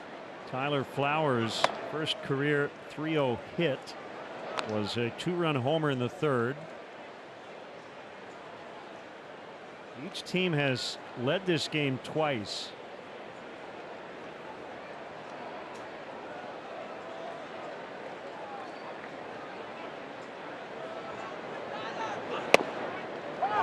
Sometimes it can be hard to hear down there in the field, but somebody should have been screaming at Listella 1-1-1 as that ball came back into the infield. Once Markakis slammed on the brakes, Tommy was thinking that maybe a play at second base, so he leaned as if to apply a tag. But if he just catches, spins, and throws, a real good shot at him.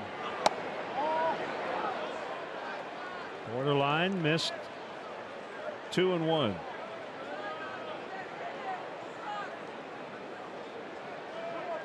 High pitch count. 33 of the 89 were fired in the first inning. So there is action in the Cubs bullpen. I know Joe would love to get Q through this 5th inning, but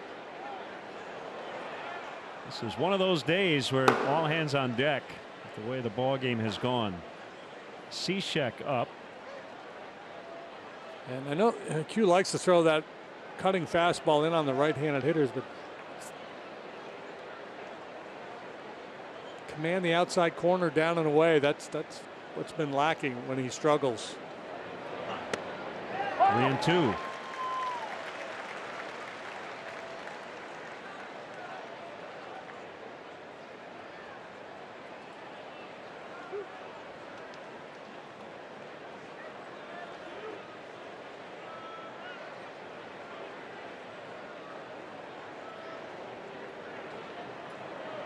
Payoff delivery. Double play chance. No. Well, that was hit a lot harder than I thought. And Baez couldn't get to it. So Quintana got the ground ball, but unfortunately not at a middle infielder.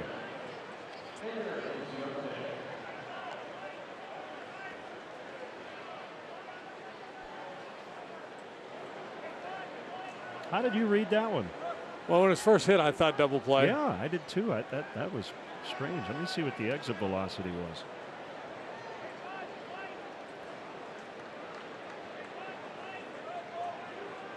.105 off the bat, so pretty sharply hit.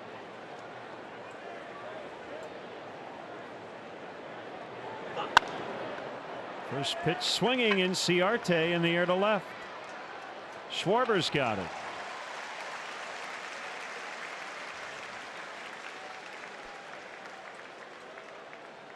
Inciarte 200 hits last year and most hits by left-handed batters since 2015. You see 3 of them in this ball game today: Markakis, Inciarte, and Anthony Rizzo.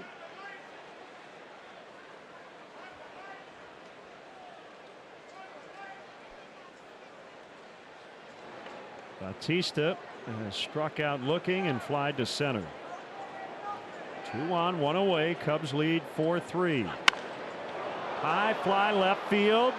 Schwarber on the warning track. That ball is gone. A 3-run shot for Bautista, number 333 in his major league career. And the Braves lead again, 6-4. Third home run of the day allowed by Quintana. And we talked earlier about Bautista, cheating on fastballs, and that clearly appeared to be the case there. He just went up sitting dead red and got the head out early.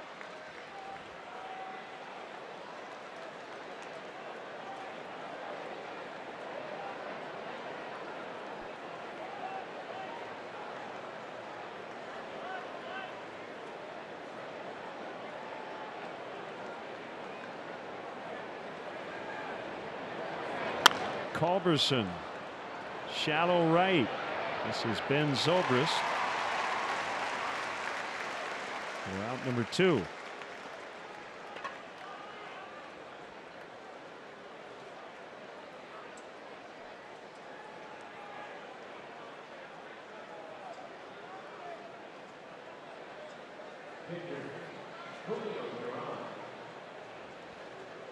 We talked to Joe in the past about the scope of the type of game you play, right? The 1-0 game, wind blowing in. These are tough to manage, aren't they? Yeah, he always likens it back to his AA days in the Texas League. Hot, humid days, windy days, and the ball will really fly. It is the kind of day you like having the last at bat, for sure.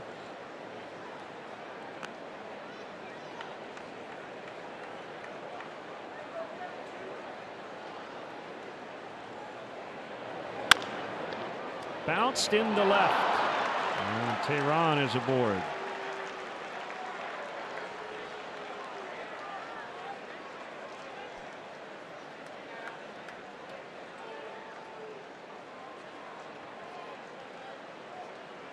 Had some top spin in that second bounce, had a little extra juice on it.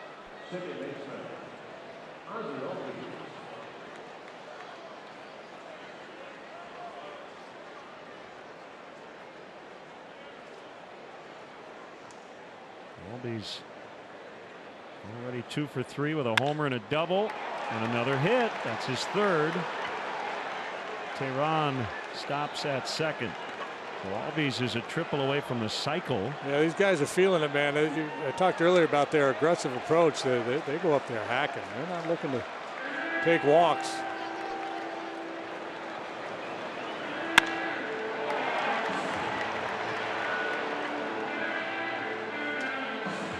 Will be it for Quintana.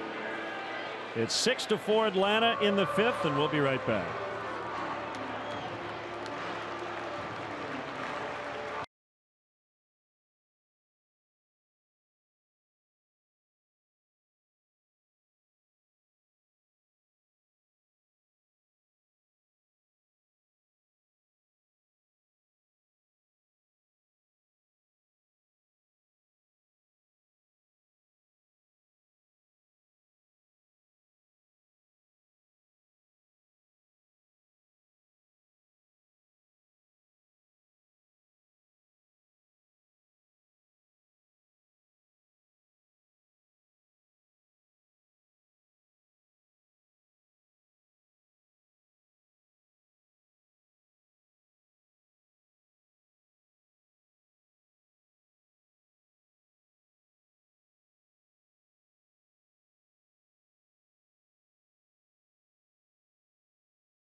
First pitch, 6:05. Note that start time, that's an hour earlier than normal for a night game. And up to the first 10,000 early arriving fans receive a Cubs cap-shaped umbrella presented by Reynolds Wrap. Tickets still available, Cubs.com.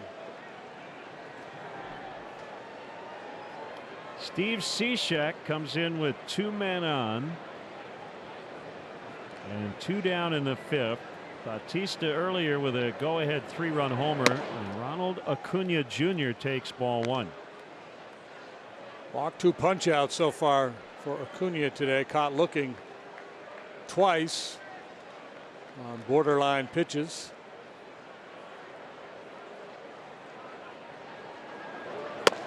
There's a strike. It's 1-1. Nothing borderline about that one. Poured it right through there.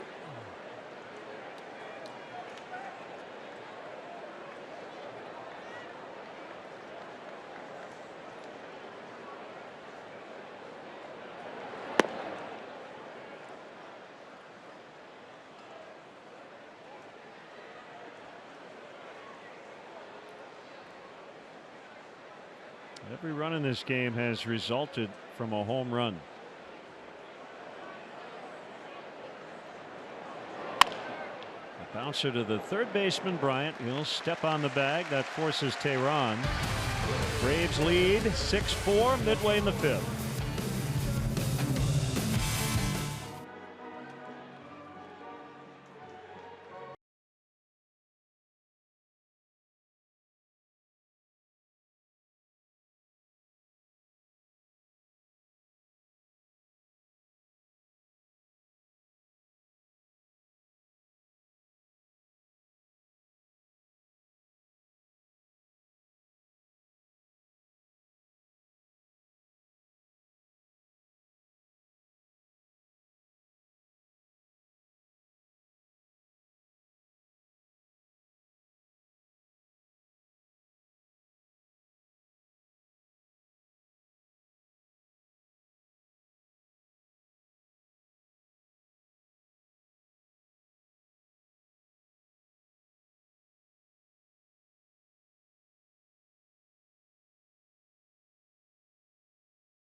By First Midwest Bank. First Midwest Bank connect with a momentum maker today. JD mentioned the Cubs and Braves tops in terms of wins above replacement when you add it all up, and run differential in the National League. These are also the top 2 clubs.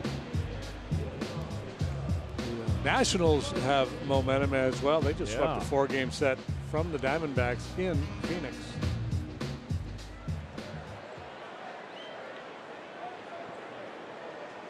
Reynolds 2 homers in his first game with Washington. This is Mark Zagunis pinch hitting for Cishek. So now Tehran tries to get through the 5th with a lead.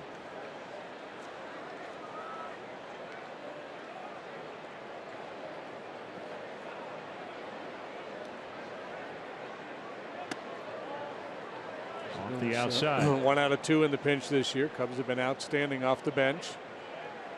Patient guy, he can work a walk.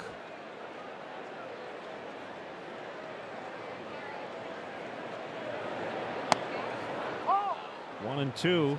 High strike again. It's funny, when this game started, I thought, man, this guy's going to be tight. Shane Livensparger, the home plate umpire, Livensparger, but he has not been tight. He's Called some pitches off the corners. He's called a lot of high strikes.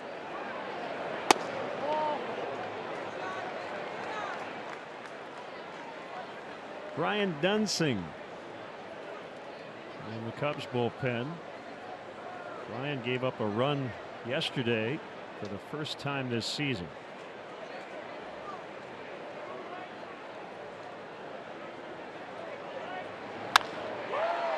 Lifted to right, and it's Markakis for the out.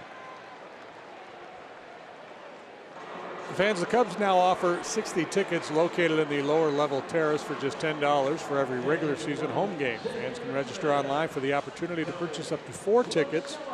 Registration opens 48 hours before the game and closes 24 hours prior to first pitch. There is no fee to enter. For details, visit cubs.com/1060tickets. Former Brave Tommy LaStella, 1 for 2 with a run scored. Bautista in at third and off the line. And a strike.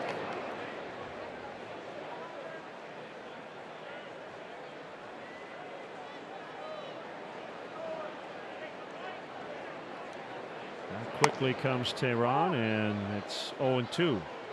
After all those years playing the outfield in Toronto, Bautista back to third base. He's played a lot of third base with the Pirates back in the day.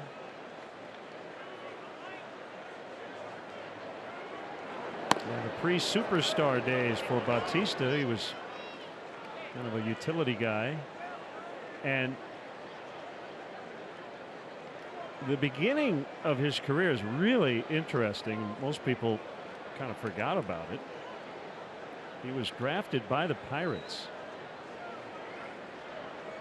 but then he was exposed to the Rule 5 draft, and he bounced around a ton in 2004. Deep to center, in Ciarte with a beat on it, and he retires LaStella.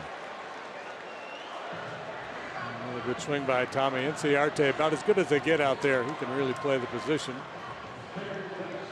So Bautista, that home run today is first ever in this ballpark.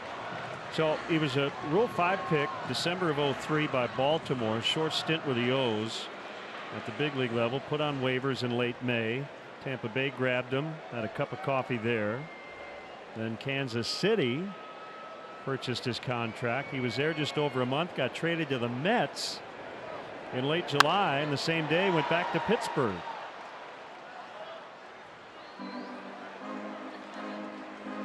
That's quite a summer.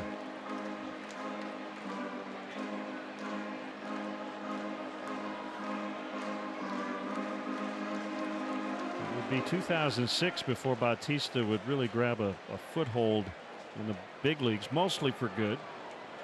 And then his career took off, as you mentioned earlier, with the Blue Jays. Freeman on the infield dirt. And that's 8 in a row retired now by Tehran, 6-4.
for parents of new Cubs to showcase what it means to be a Cub for life.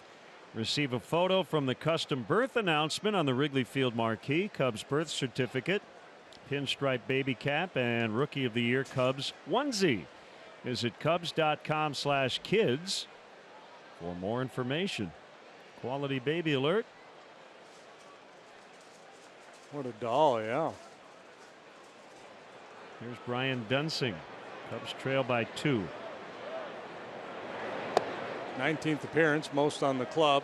And a lot of times it's just a third of an inning or 2/3 of an inning.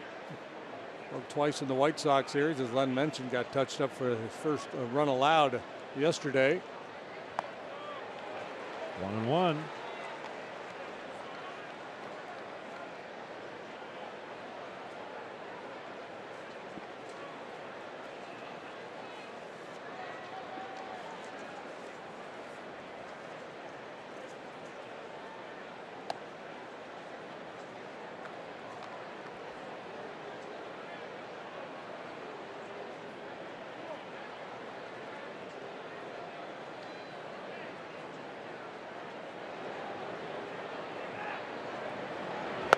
Swing and a miss. 2-2. He's retired the first man he has faced in 14 of the 18 games he has appeared in prior to today.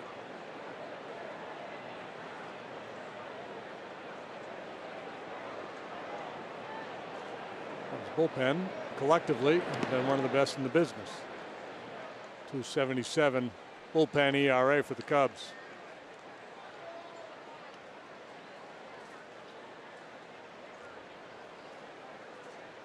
Jim Hickey and Brandon Hyde look on from the Cubs dugout.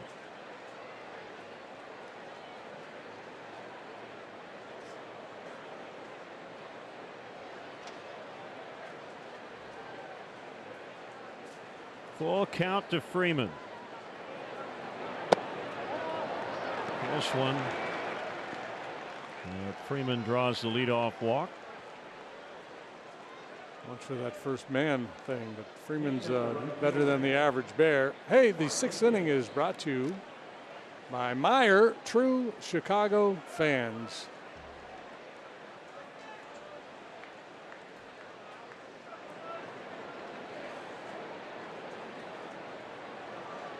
Two knocks today. Markakis has that batting average up to 350.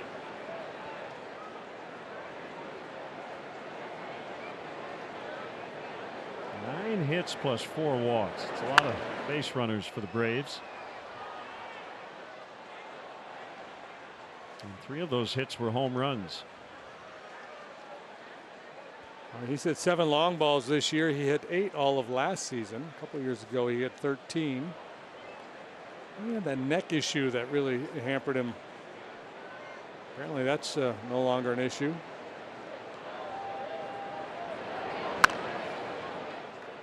Was a breaking ball foul. So we move on to Atlanta for the 3-game series starting tomorrow. I mentioned Yu Darvish expected to come off the DL. Still looking for his first win. He'll face right-hander Mike Foltynewicz. Tyler Chatwood and Brandon McCarthy will match up on Wednesday night here on WGN, and John Lester and young Mike Soroka on Channel 9 Thursday. Runner goes, he's safe. Freeman steals second.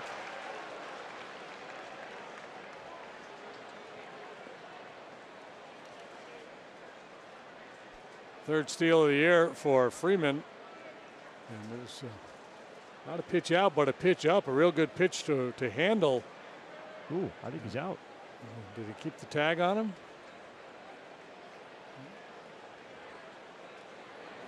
Maybe his foot was on. I thought I saw a tag on the hand, but the foot was already on the bag. So, yep, he's safe.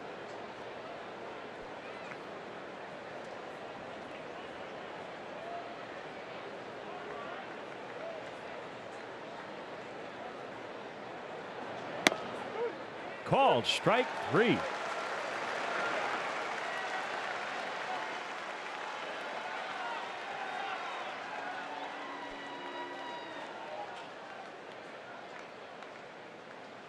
I mentioned earlier the Braves with the fewest strikeouts in the league. 7 today, and 1, 2, 3, 4 of them looking. Five looking, and despite the offense that they put up here today, they cannot be really thrilled with Lievensparger's work behind the plate, and had a lot of shaking heads and questioning of his strike zone. Big day for Flowers. A walk, a 2-run homer, a single, and 2 runs scored.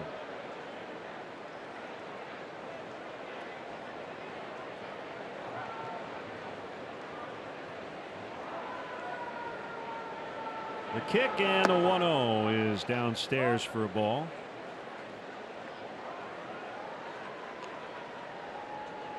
Mentioned earlier, the Reds have won 6 in a row after a 4-game sweep at the Dodgers.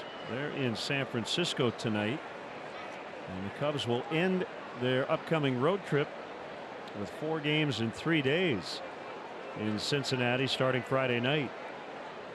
They've been about a 500 club since they made their managerial switch. 3-15 start cost Brian Price his job, but former Cub manager Jim Riggleman has led them to an 11-12 record.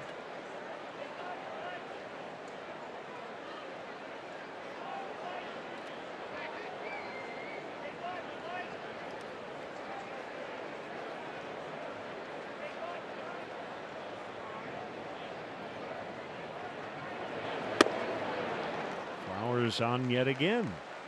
So as you look at the Central, you go, well, there are 4 pretty good teams and 1 pushover, but the Reds have not been that here lately. No, they've gotten some issues straightened out with their bullpen. I thought they would score, you know, a decent amount of runs. With Votto in the lineup, you saw Scooter Gennett, what he's been able to do the last couple of years. Suarez, the third baseman, Duvall. They got some thumb. Tucker Barnhart having a good start offensively. Pitching's been a bit of a mess over there the last 3 or 4 years.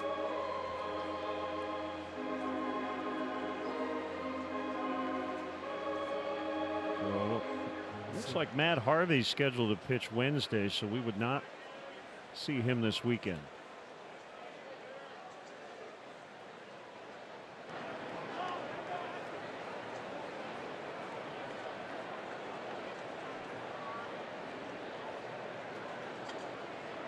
Two on for Inciarte, pulled in the air right field, and it's caught by Zobrist.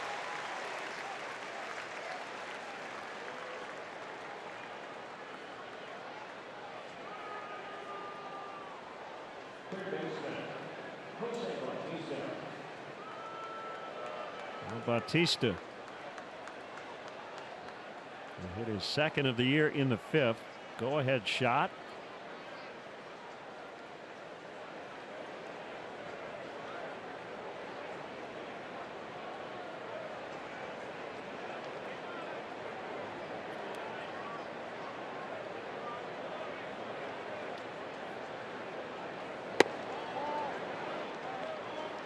Ball 1. Just a handful of active major league players to have hit 50 or more home runs in a season.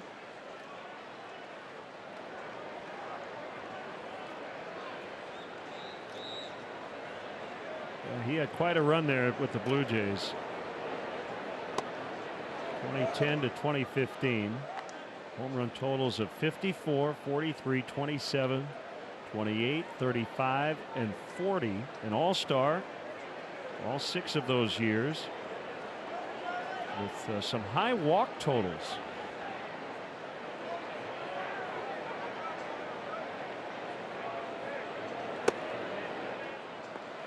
Benson being cautious here and understandable with that profile. English Quintana last go around, trying to get in on him, he just never got it there. First one in his career here at Wrigley Field. Hit it high today, you got a chance.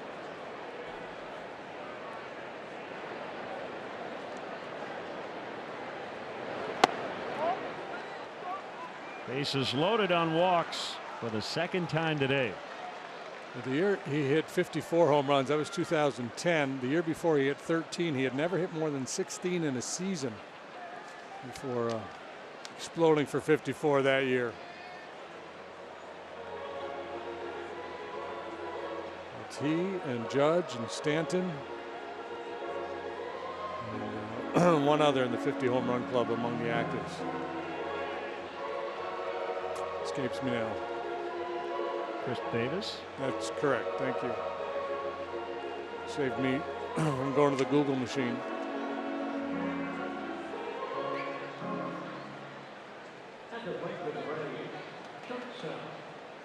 So the bases are loaded for Charlie Culberson, with Atlanta already leading 6-4.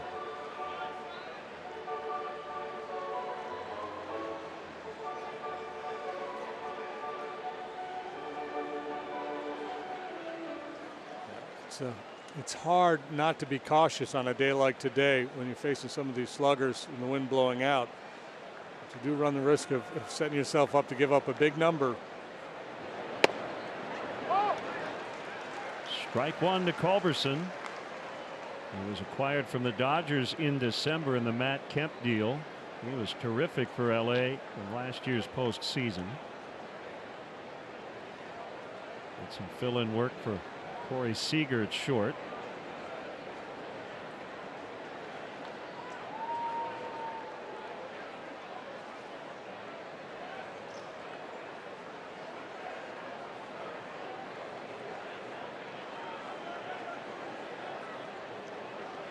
Right-hander Justin Hancock, who recently made his major league debut, is up in the Cubs bullpen.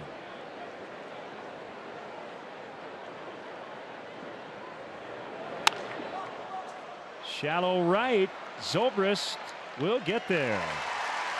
So they leave the bases loaded. And they're 1 for 14 with men in scoring position, but they lead the game.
The My Bona Rewards app today and follow along for your chance to score free beef sandwiches throughout the season. Cubs come to bat in the bottom of the 6th inning, trailing by a couple. Julio Teheran outlasting Jose Quintana.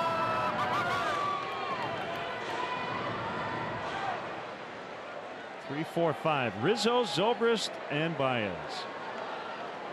Well, he's wanted no part of Anthony so far today. See if he's a little more aggressive this go around.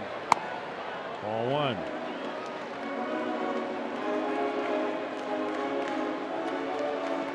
think. 2-run lead in the 6th. Wouldn't want to walk the leadoff man.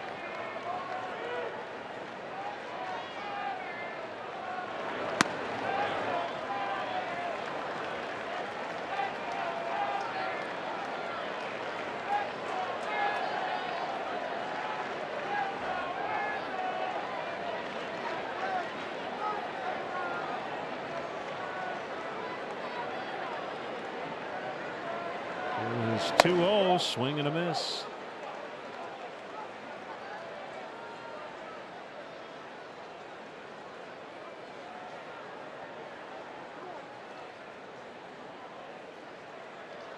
Anthony's batting average .211, because of all the walks. OBP 105 points better. And he's sitting in a 3-1 count here.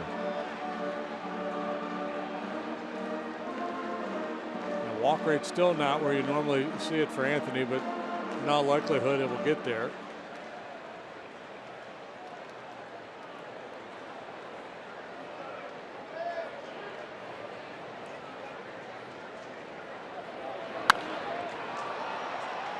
Pop up. It's Culberson to make the play over on the right side.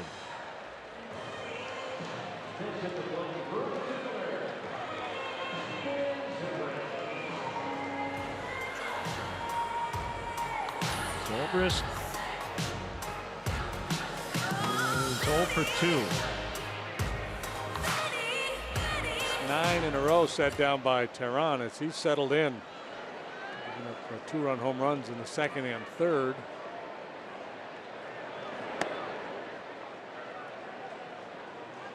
Mentioned over the weekend he wasn't too happy about a letter he got from Major League Baseball as they're cracking down on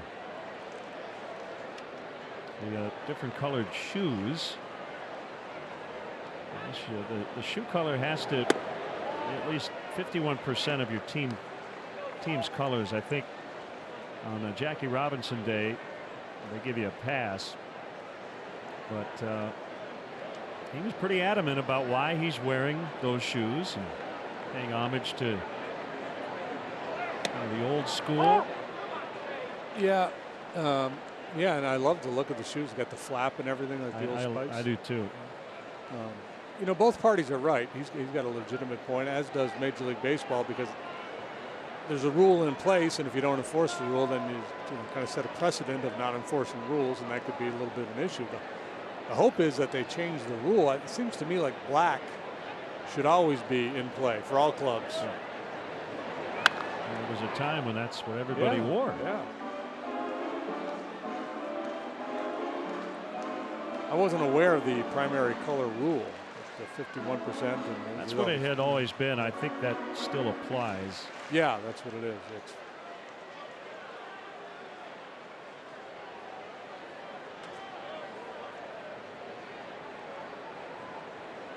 We need an amendment, that's all. Get a subcommittee together, talk it out, bring it to the floor. And we'll call it the Zobrist rule. We got the Posey rule, the Utley rule, and now we'll have the Zobrist rule.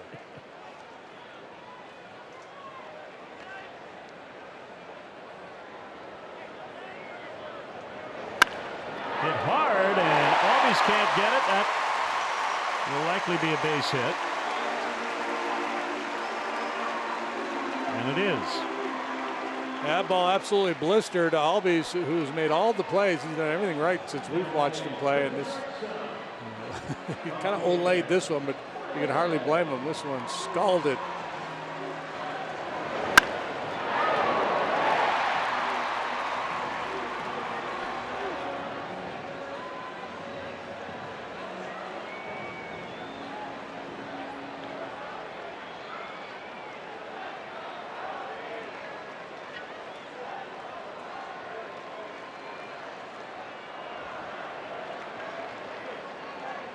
Tying run at the plate. Baez takes a strike. Let's see who's going places. Brought to you by Toyota. Let's go places. Well, look at these second basemen, man.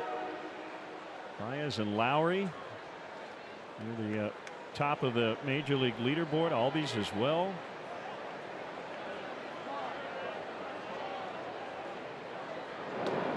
Close. Zoe got back in.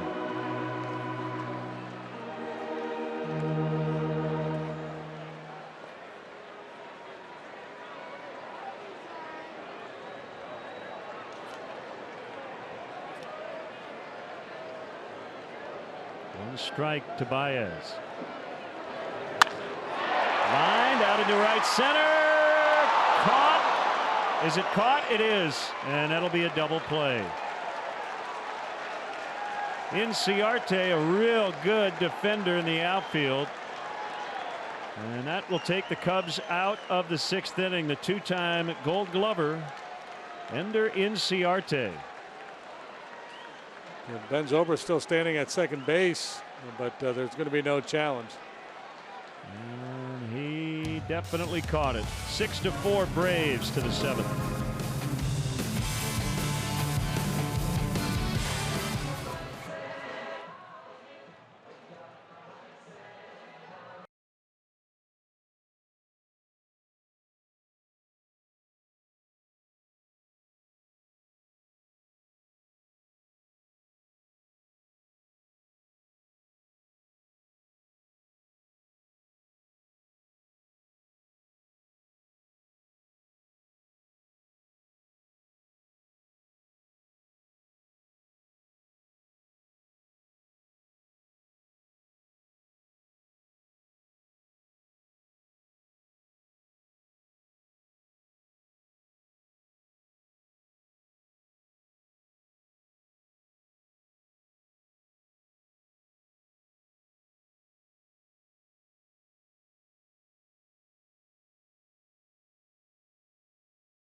Budweiser.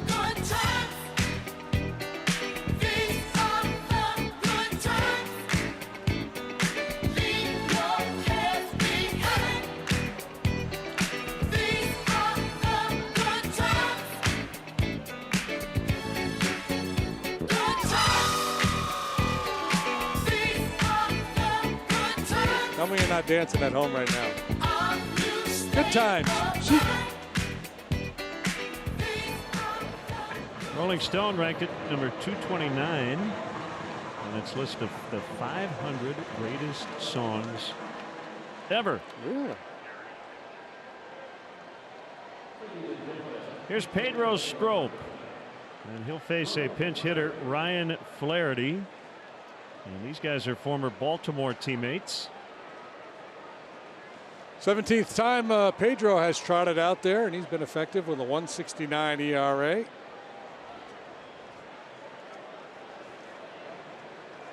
Hasn't been too busy of late. There's a strike.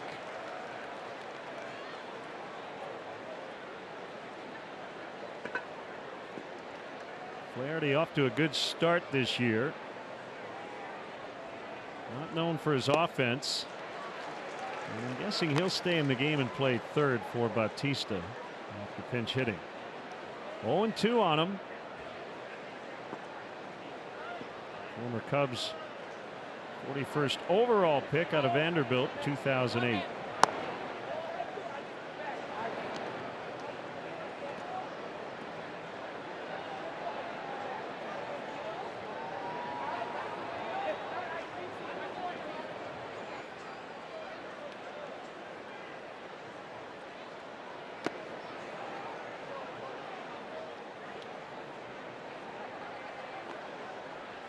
They get Tehran out of the game. He had kind of started to settle in.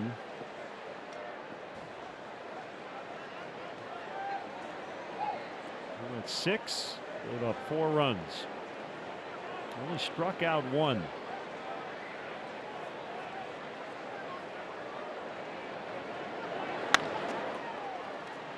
2 bounces to LaStella.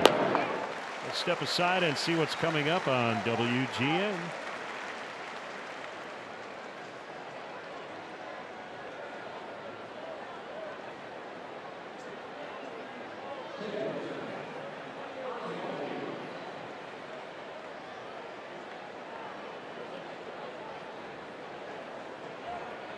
This is a makeup game from a postponement back on April 15th. And the Braves lead 6-4. They'll go to Atlanta and play 3 there starting tomorrow night.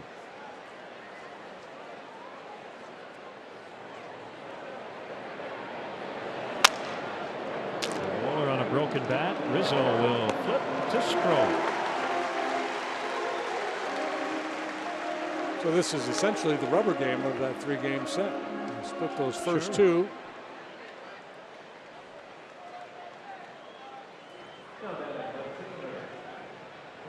Left-hander Sam Freeman up in the Braves bullpen. And the bullpen coach at the clipboard is Marty Reed.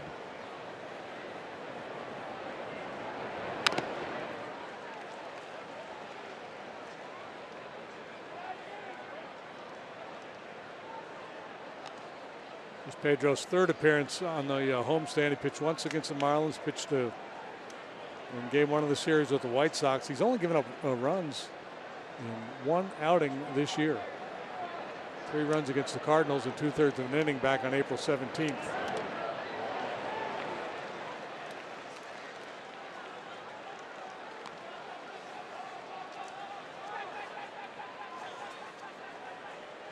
Cishek, Dunsing, now Strop.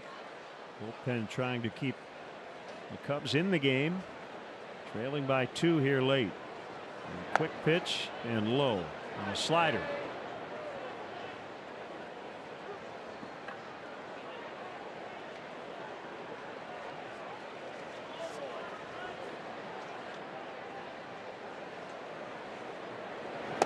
Swing and a miss, strike 3. Time now for the 7th inning stretch on the big board, brought to you by Budweiser. This Bud's for you. Please direct your attention to the outfield video board.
22nd appearance for Freeman, while one shy of the league lead in games pitched. He's been effective, a 3.12 ERA. Opponent's batting just 130 against him. Walks have been an issue. He struggled in that 14-10 comeback win for the Cubs on that frigid day here. We'll turn around Caratini. And high on a breaking ball. Cubs haven't scored since Bryant hit a go-ahead homer in the third inning.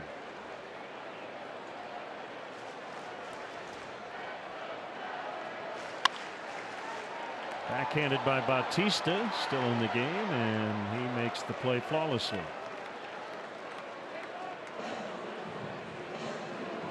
I think maybe the run-scoring environment here today with the wind blowing out, Snitker opting to keep offense in the game as opposed to defense.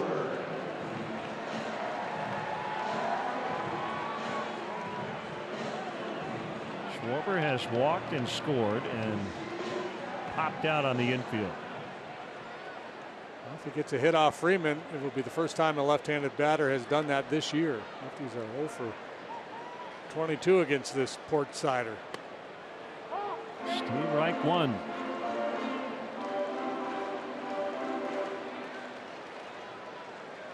Mid-90s fastball, breaking ball, good changeup. Slurvy slider that he throws. Paid crowd today, 35,946. On a Monday afternoon makeup game.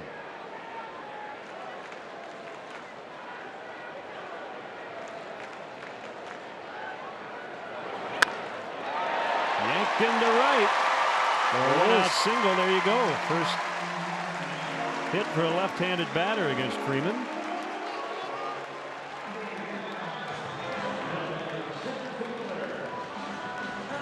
There's always two sides to the story. Yeah, he's dominated, but he was due to give one up, and that's just good hitting there by Schwarber. Head down.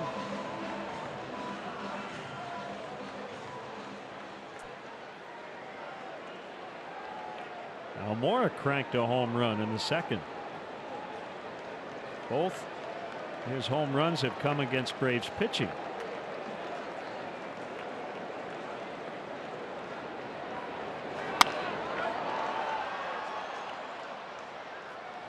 And it is the subject of our fourth drive of the game.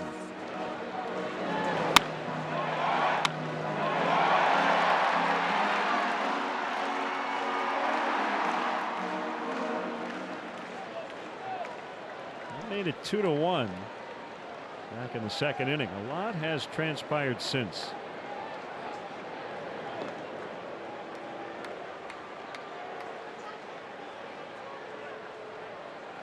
This looked like a different ball club early in the game yesterday with the big righty Giolito on the mound. They were running like crazy.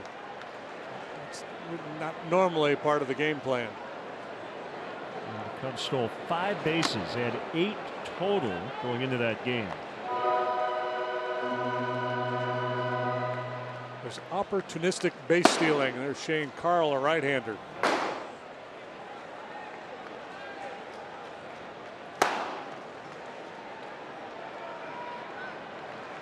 Modest lead by Schwarber. 0-2 bounces. Block and recovery there by the big fella Flowers. Listen, Contreras is out on deck.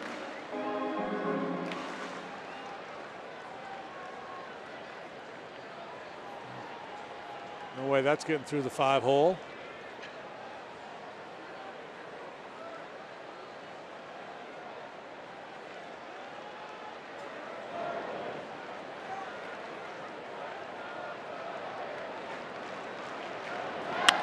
Two on the ground, knocked down by Bautista. He's not going to have a play. He'll throw to first anyway.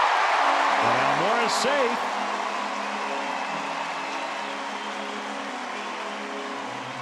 Cubs have it cooking here in the 7th. 2 on with 1 out. And I suspect once pinch hitter is announced, Brian Snitker will make a move. Good solid swing. Nice Work by Batista to knock it down. Ill-advised throw, ill-advised dive.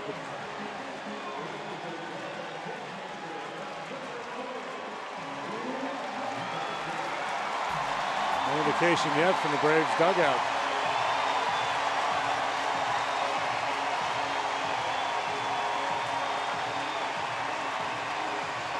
He's prepping. It's like one of those ski jumpers at the top of the ski jump.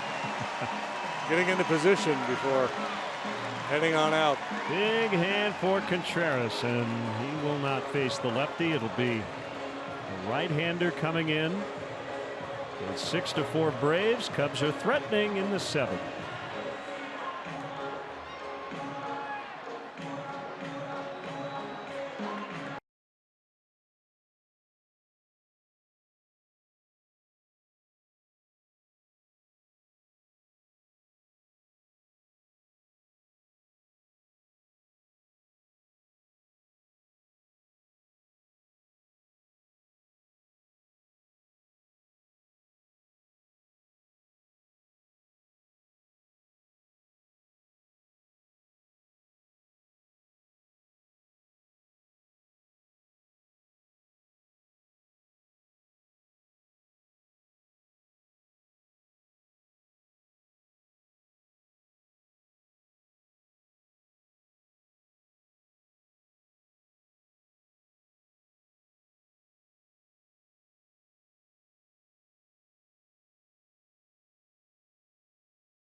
Next client, corporate, or family function. Like the Budweiser patio, located in prime home run territory down the right field line. Visit Cubs.com/premier for an option that fits your needs. Right-hander Shane Carl. Looks like the wind has turned around a little bit. Carl 6'4", 210. It was blowing in, not very hard. It was blowing out when the game started. Carl, a rookie, and career appearances with the Rockies last year, 17 times so far with the Braves this year, and an 0.81 ERA. They like the work this young right-hander has provided. Not a lot of home run yet this year. Facing a red-hot hitter in Wilson Contreras. Wilson pinch hitting from the pitcher spot. 2 for 16 as a pinch hitter in his career. But on the homestand, 11 for 23, 3 doubles, 2 triples, 3 home runs, 12 knocked in.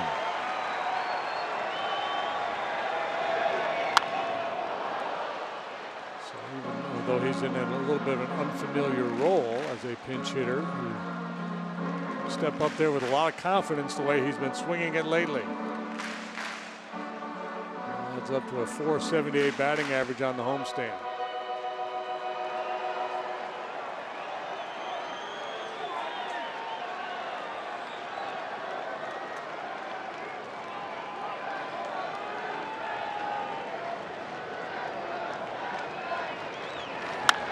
One is popped up on the infield. Infield fly rule in effect.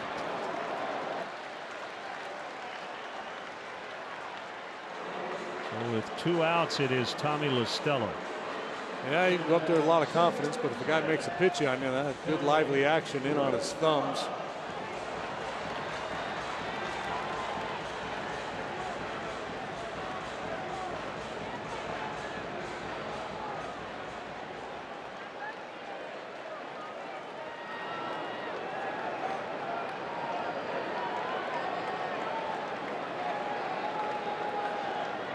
Schwarber the runner at second.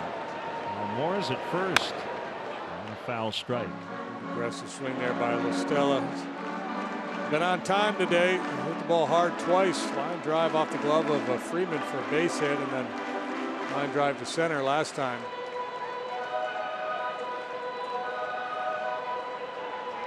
He had designs on taking one and hooking it into the right field corner.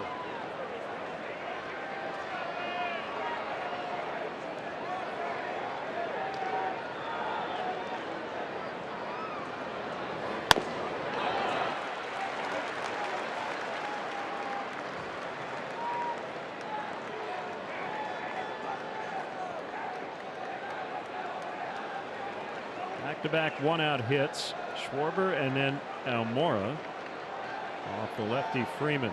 Carl got Contreras on a pop-out.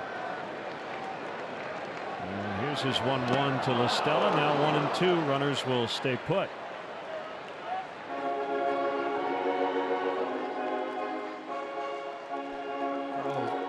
Primarily been a starting pitcher throughout his minor league career, and he works with a starting pitcher's repertoire. There's 3 or 4 different pitches. Good changeup there. Yeah, you don't see Tommy chase a lot of pitches like that.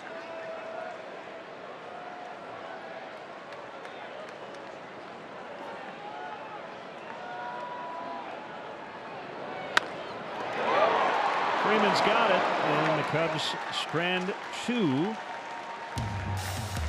7 in the books. Braves 6, Cubs 4.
The box score, it's a hit towards $5.6 million. Download Beat the Streak today.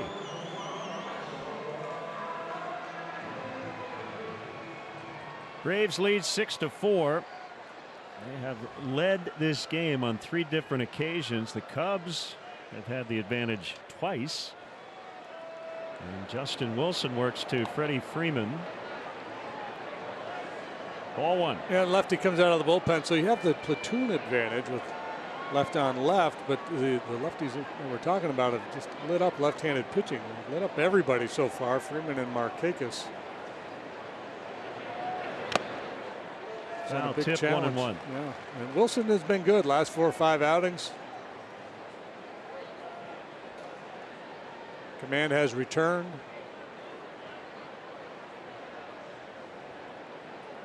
Good lively 4-seam fastball, occasional slider. Justin has not walked a batter over his last 7 appearances. 1 run in 6 2/3, 5 strikeouts.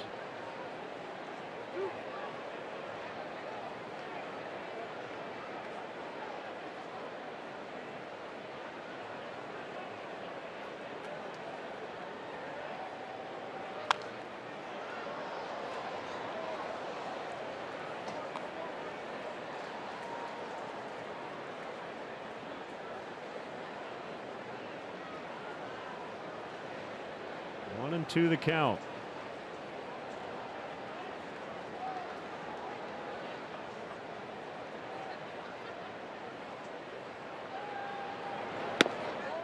Make it 2-2. Freeman got a scare in April after they were here. He got hit by a pitch on the left wrist while facing the Phillies. He said it hit him about a half an inch from where he got smoked last year, which broke the wrist and cost him 7 weeks on the DL. This time he didn't even miss a game. Might have been the best player in the league prior to getting hurt last year. He was off to an unbelievable start.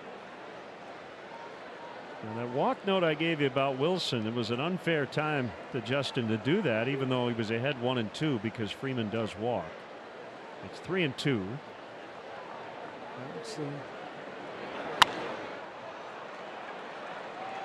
Zobrist and Almora converge. It'll be the center fielder for the out. Good get there. Dangerous hitter. Yeah, and a guy who will take his walks. He's in that mold of Rizzo and Votto. I think Freddie Freeman, one of the more underrated players in the league.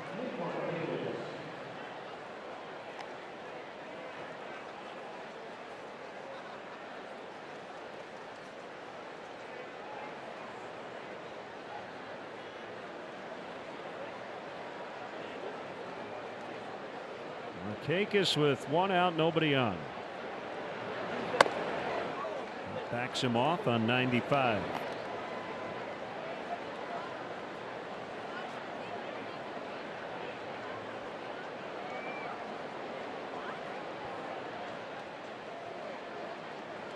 Cubs will have to make a roster move tomorrow to accommodate Yu Darvish returning to the active roster. Almora again. And 2 Braves retired. Jason Hayward also on the concussion DL, but no update on when he'll be ready to return. Eddie Butler's got a groin injury, and Drew Smiley recovering from Tommy John surgery. Another guy on the DL.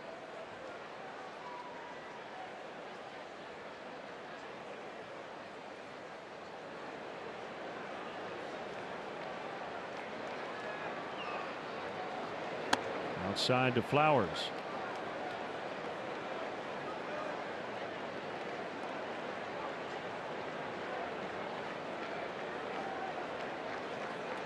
Cubs haven't retired him yet. 2 walks, a homer, and a single. Braves catchers have done some damage against Cubs pitching so far this season. It was Kurt Suzuki in April.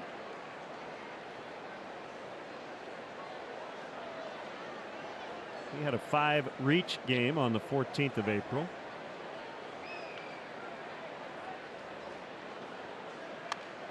Two and 1.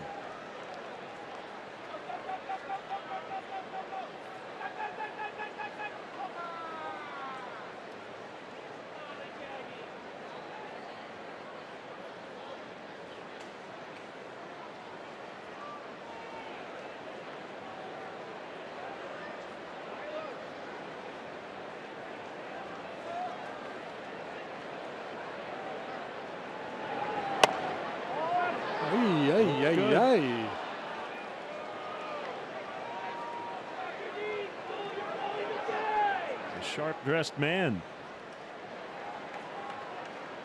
He's called the high strike a lot today. Flowers a big guy. Even Sparger obviously thought it was a little bit low. The notch of the knees is the bottom of the strike zone. The top of the strike zone is a horizontal midpoint between the top of the shoulders and the top of the pants when the hitter's in swing mode. As he gets ready to swing, that's the top of the zone. Swing and a miss.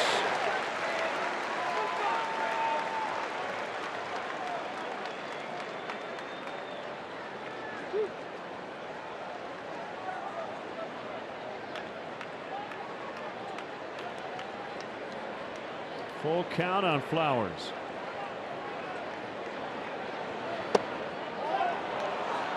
The same pitch he didn't get earlier. Well, what a day for Flowers.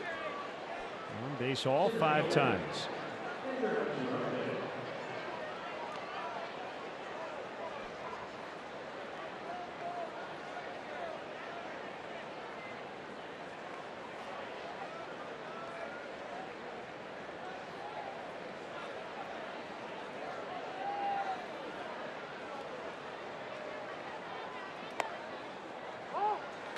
Okay. Ciarte really upset with that call.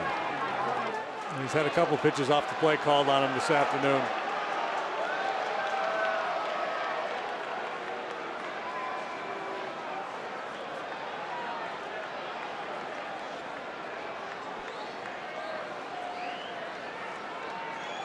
Such a good pitch, and it looked like it was off the plate a little bit, but that dart from a left-handed hitter, or left-handed pitcher, excuse me, down and away.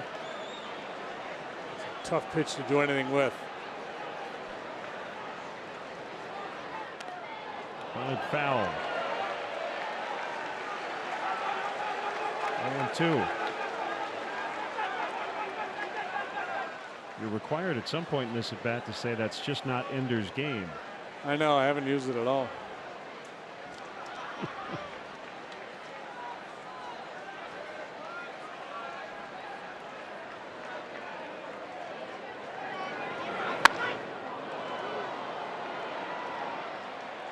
Mora will haul it in. So we go to the bottom of the 8th. Cubs down 2.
Brought to you by Ram Trucks. Guts, glory, Ram. We're off to Georgia for a 3-gamer.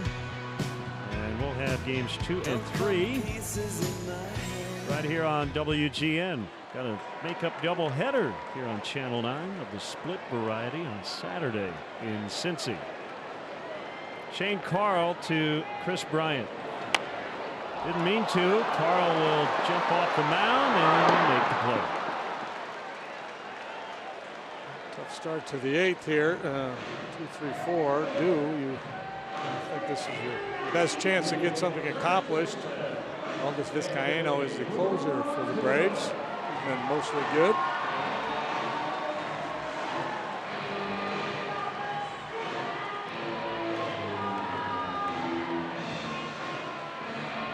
Rizzo going with some Billy Squire for his walk-up tunage.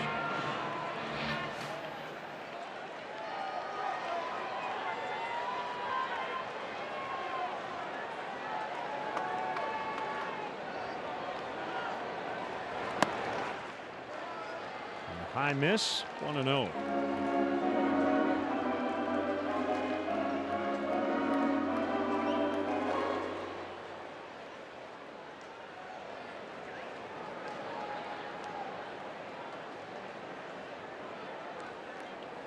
Carl from the stretch with nobody on.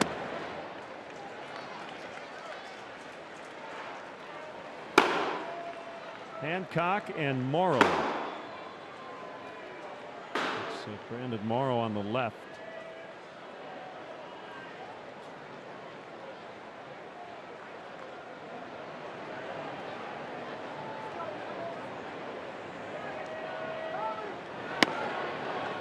No, sir.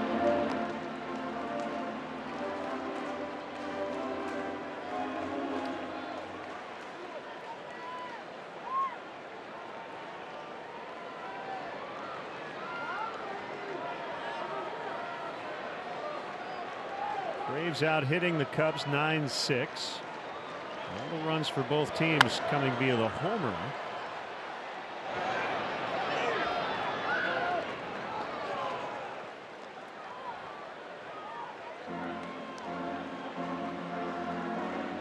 Can you manufacture a home run? That's the baseball lingo question I have for you. We typically say you can't, right? To manufacture a run, you have to string together 2 or 3 hits, maybe a sac bunt. Yeah, you cannot manufacture a home run. You can only hit one. A little something off that pitch. You know, the Braves, Tehran, a lot of fastballs to Rizzo, moving the ball in and out, a lot of stuff off the plate away. Take him away, and then they have made some effective pitches inside. Popped them up last time with a good inside fastball.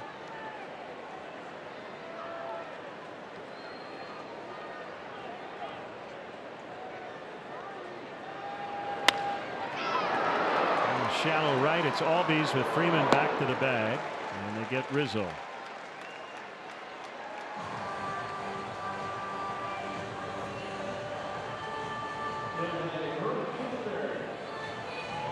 Doing a nice job. Cleaned up the last inning and now gets 2 very dangerous hitters. Put the ball on the ground.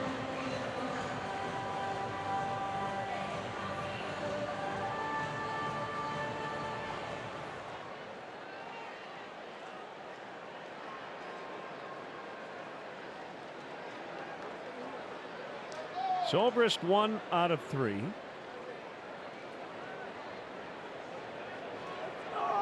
First pitch swinging, and he missed a changeup.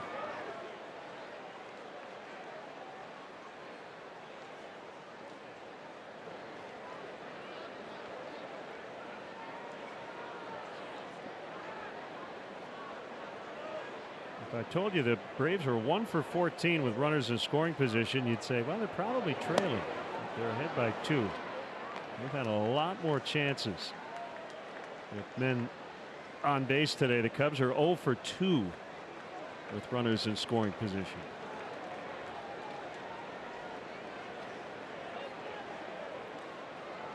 And the one hit was a 3-run homer by Bautista.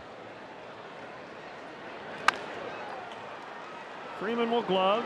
Carl to the bag.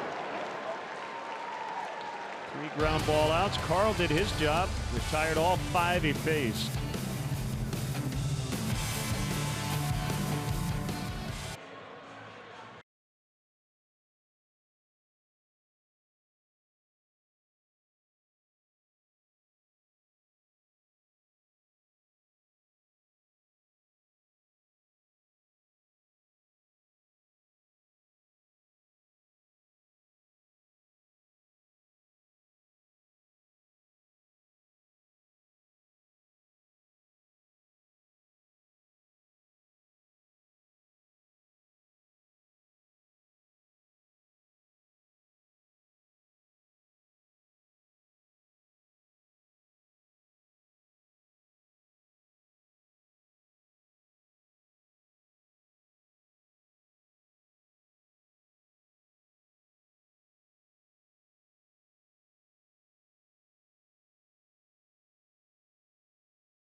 Wednesday and Thursday night, games 2 and 3 of the upcoming series in Atlanta, and we'll have games 2 and 3 on the same day of the Red Series, Saturday at noon and then again at 6.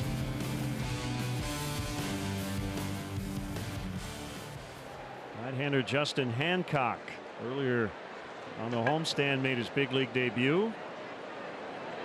Swing and a miss by Bautista.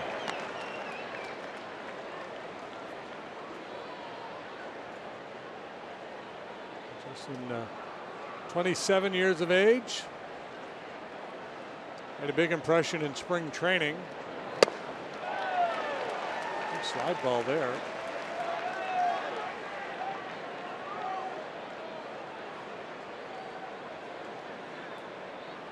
Got him from the Padres and Matt Caesar deal last summer. And he struck him out. And made quick work of Bautista.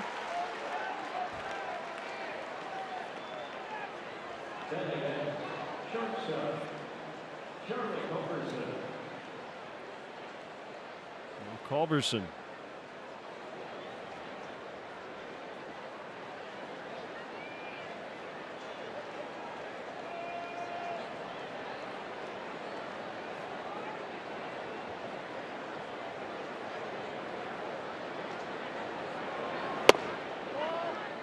Braves have struck out 9 times today. The Cubs have struck out once. Baez struck out leading off the second inning. Yeah, so you talked about all that with runners in scoring position. Right. Which team would you assume is winning the ball game? I looked at the box scores, as a matter of fact, in my morning paper today, and I may have, whiffed on one of them. But I was looking, for grins, I was looking at all the strikeouts, and the team that struck out the fewest yesterday, at least, won every game. If that's enough to make draw any big conclusion from, probably not. Yeah, and then the one stat that has mattered more than all of them today is who's hit the most home runs. And it's 3-2 Braves on that question, making most of the other stats moot.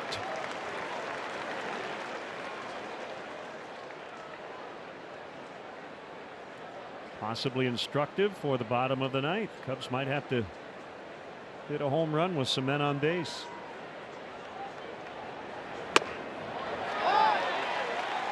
Three and two. A little tougher now. As I mentioned, the wind has shifted. It was blowing out when the game started to center. It's now blowing in from center.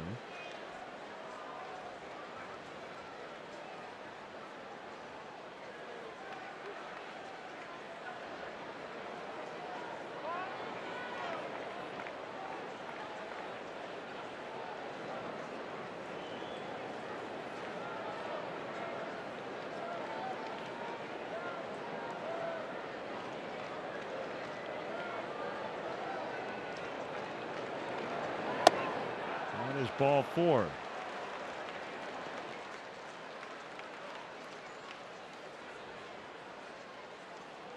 That's the 8th walk surrendered by Cubs pitching. None of those walks had come around to score, however. Ladies and gentlemen, pitching for the Braves, Johan Camargo will pinch hit. He's a switch hitter. He bats for Carl.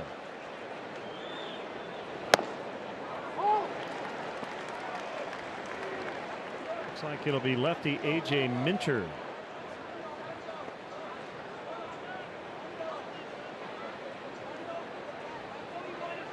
Start the bottom of the ninth.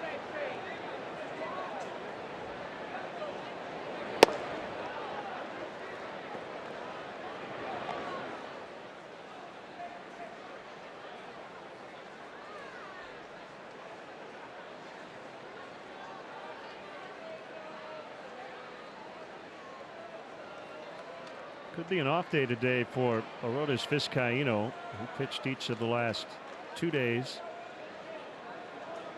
in Miami.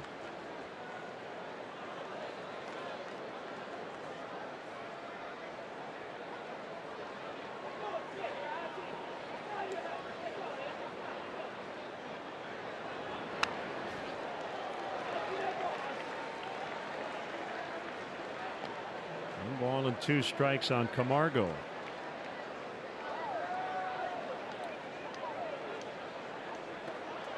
decked out in Cubs colors.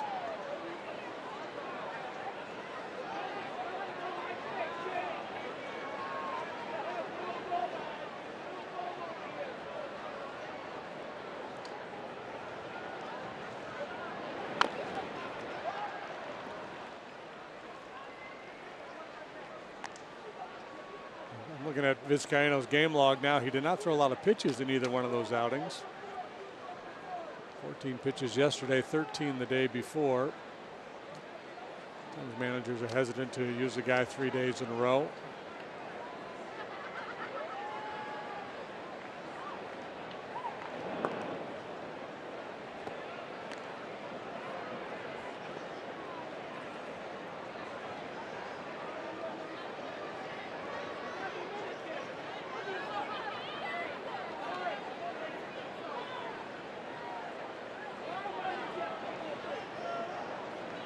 Runner takes off.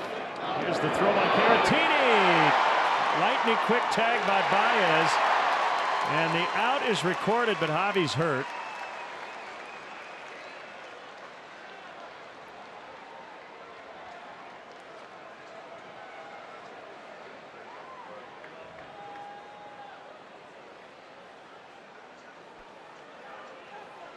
That's scary looking when he first went down.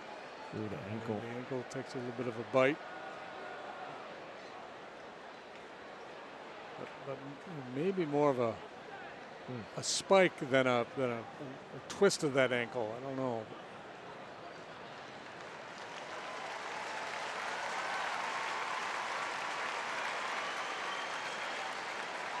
I agree with you.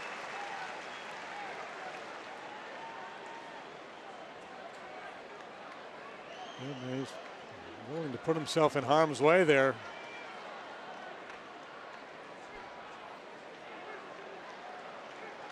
Both guys fortunate to get out of that unscathed.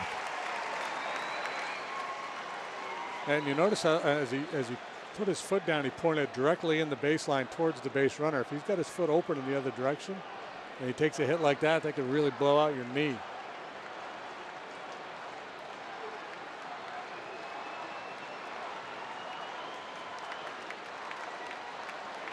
Meantime, 2-2 on Camargo.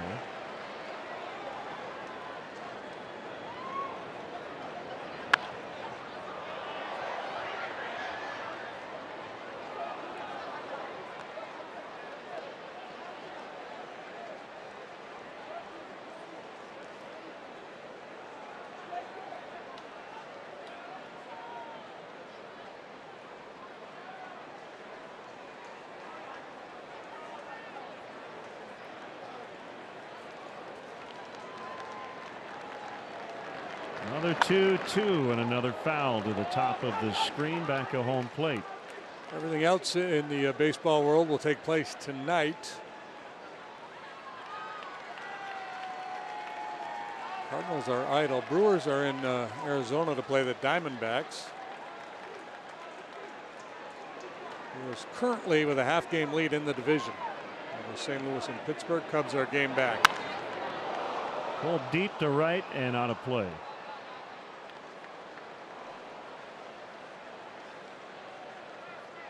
Pirates also off tonight.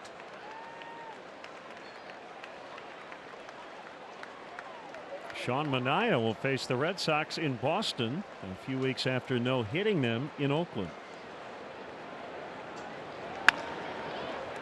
Oh, what a pick. Not an easy play, but Baez makes it look routine. We go to the bottom of the ninth. 6-4 Braves.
Camargo stays in and plays third. Left-hander A.J. Minter is on. We talked earlier about the lack of walks here lately for Javier Baez. Notice 11 free passes in 16 innings. So patience can be a virtue here as Baez leads off the ninth. Cubs are down 2. Right, man, down to a couple of patience. A real buzzword against a guy like this who has a hard time finding the strike zone. Camargo hugs the line at third. And here we go. Ground ball. Diving stop by Camargo. Low throw. Freeman's got it. He just came in to play defense after pinch hitting. And a big play there. I think if that ball gets to the shortstop Culberson, that's an infield hit. Yeah, great reaction by Camargo. He was fairly tight to the line here, and boy, anticipation, up on the balls of his feet, ready to react. Great play. Freeman bailed him out at the other end too. There where the wind has been blowing out, the Cubs have hit the ball on the ground a lot. That's the 13th ground ball out in this game. Caratini batting on the right side for the second consecutive at bat. First pitch low. Minter has one career save. That was earlier this season.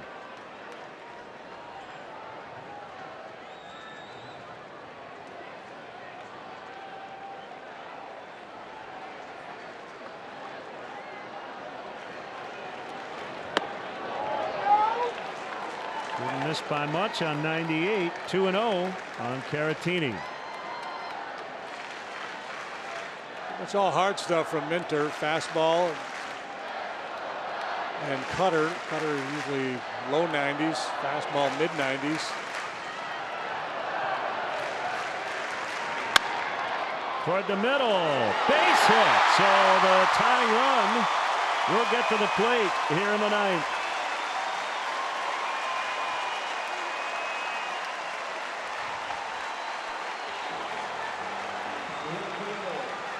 Ball beat into the ground, but this time has enough pace and in the right direction to avoid the diving Culberson. One out single. Caratini brings Schwarber up with a chance to tie this ball game.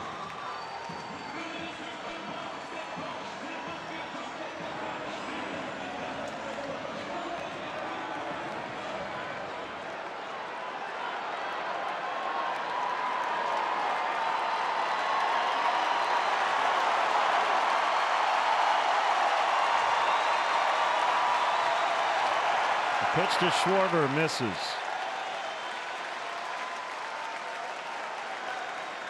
Minter has not allowed a home run yet this year. That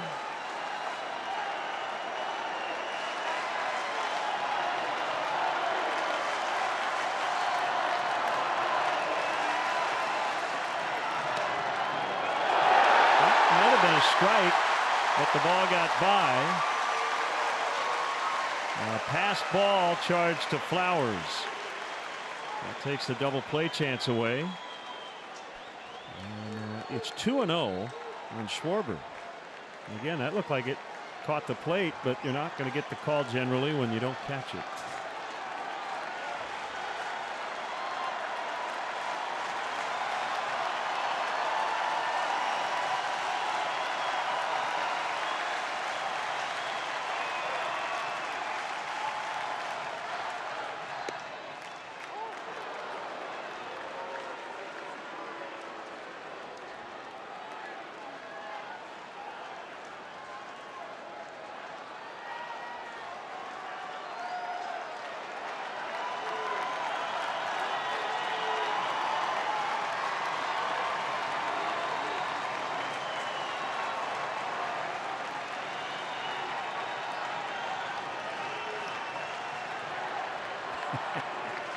Way to get after it.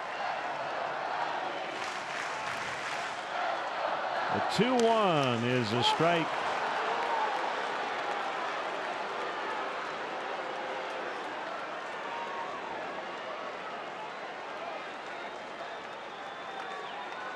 Almora's on deck.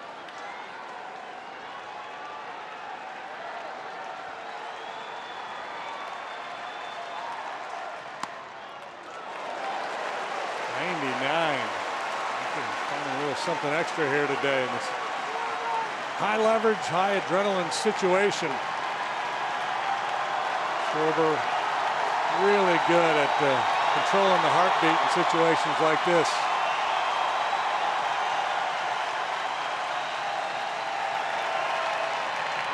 He walked him. Tying runs are on base.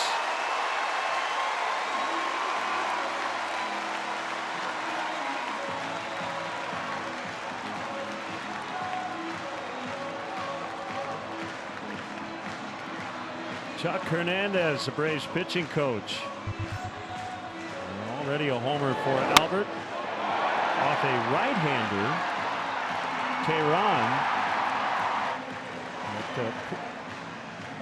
Almora way better against lefties and righties.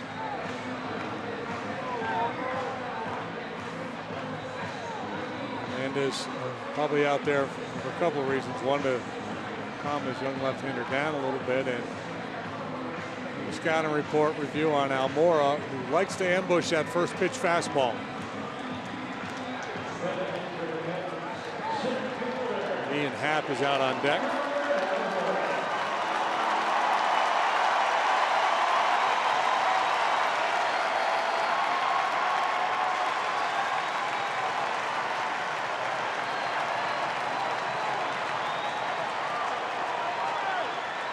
Have already come back late to beat the Braves once this season.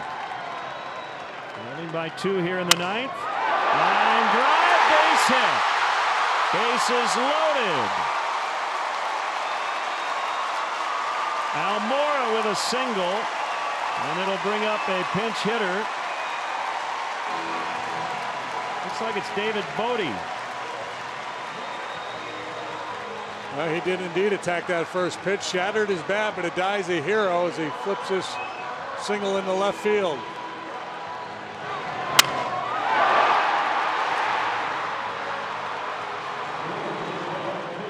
This Bodie, I thought it was Happ when he first came out on deck. Happ is now on deck. Well, they're all 42 today, and boy, what a moment this is for David Bodie. Bodie has 5 RBIs this week. 3 on, 1 out, 9th inning. Here's the pitch. Ball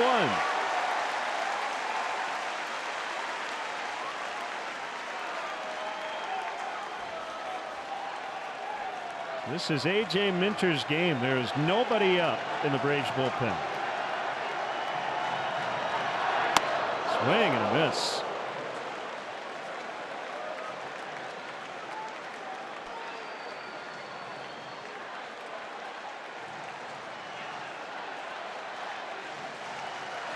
Swing a little long there. We got a couple to play with. Fans on their feet. Drama here in the 9th. The 1-1 fouled off. Caratini's at third. Schwarber's at second. Almora's at first. Kyle is the potential tying run. Almora the winning run.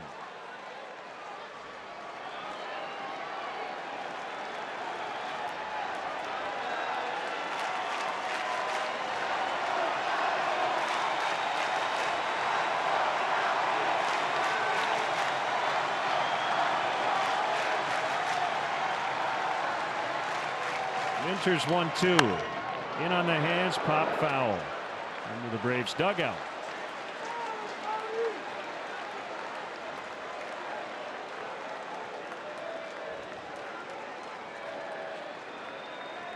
Somebody's going to have a happy flight to Atlanta. The Cubs are hoping it's their flight.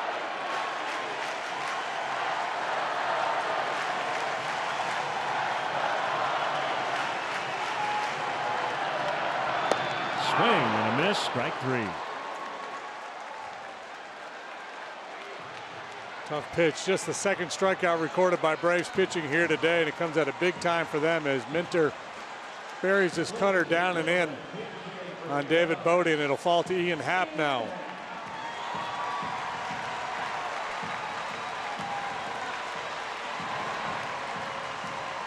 Happ batting for La Stella.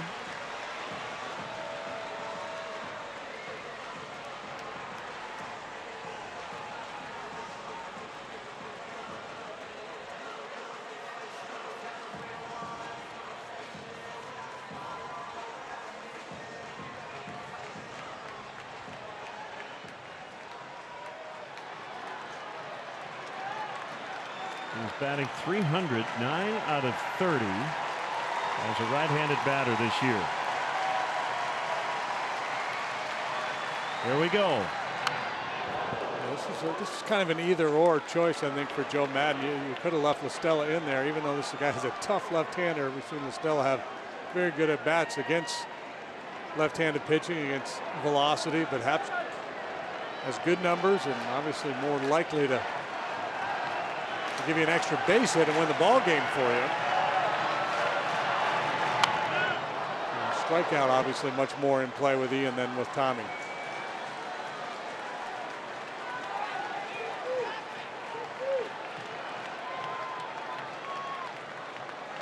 Oh, 2 with 2 outs. Bases full. 9th inning, 2-run ball game.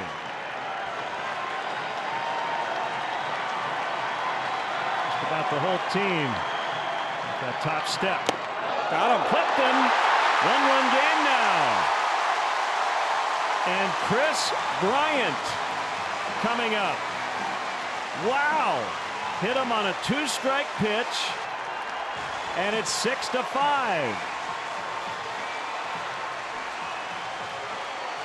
Well, he just airs out this heater up and in, and it brushes that lead arm of Happ. Down 2 strikes.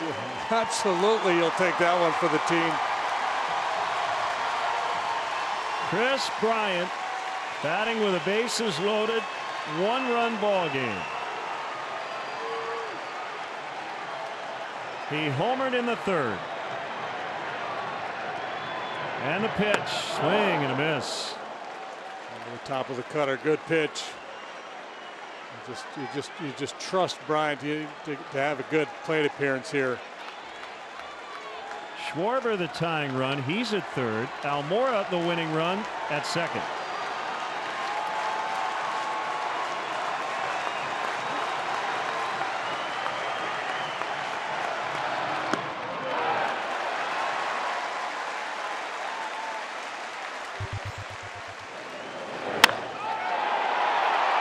Much doubt about that one.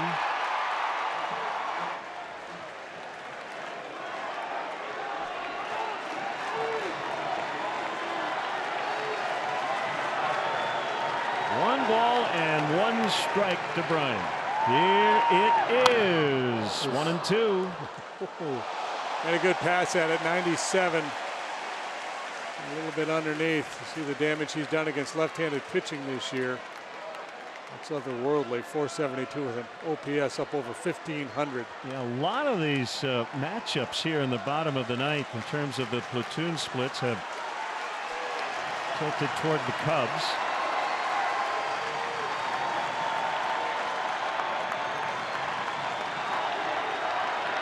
One, 2 in the air to left. Acuña's got it, and the Braves survive.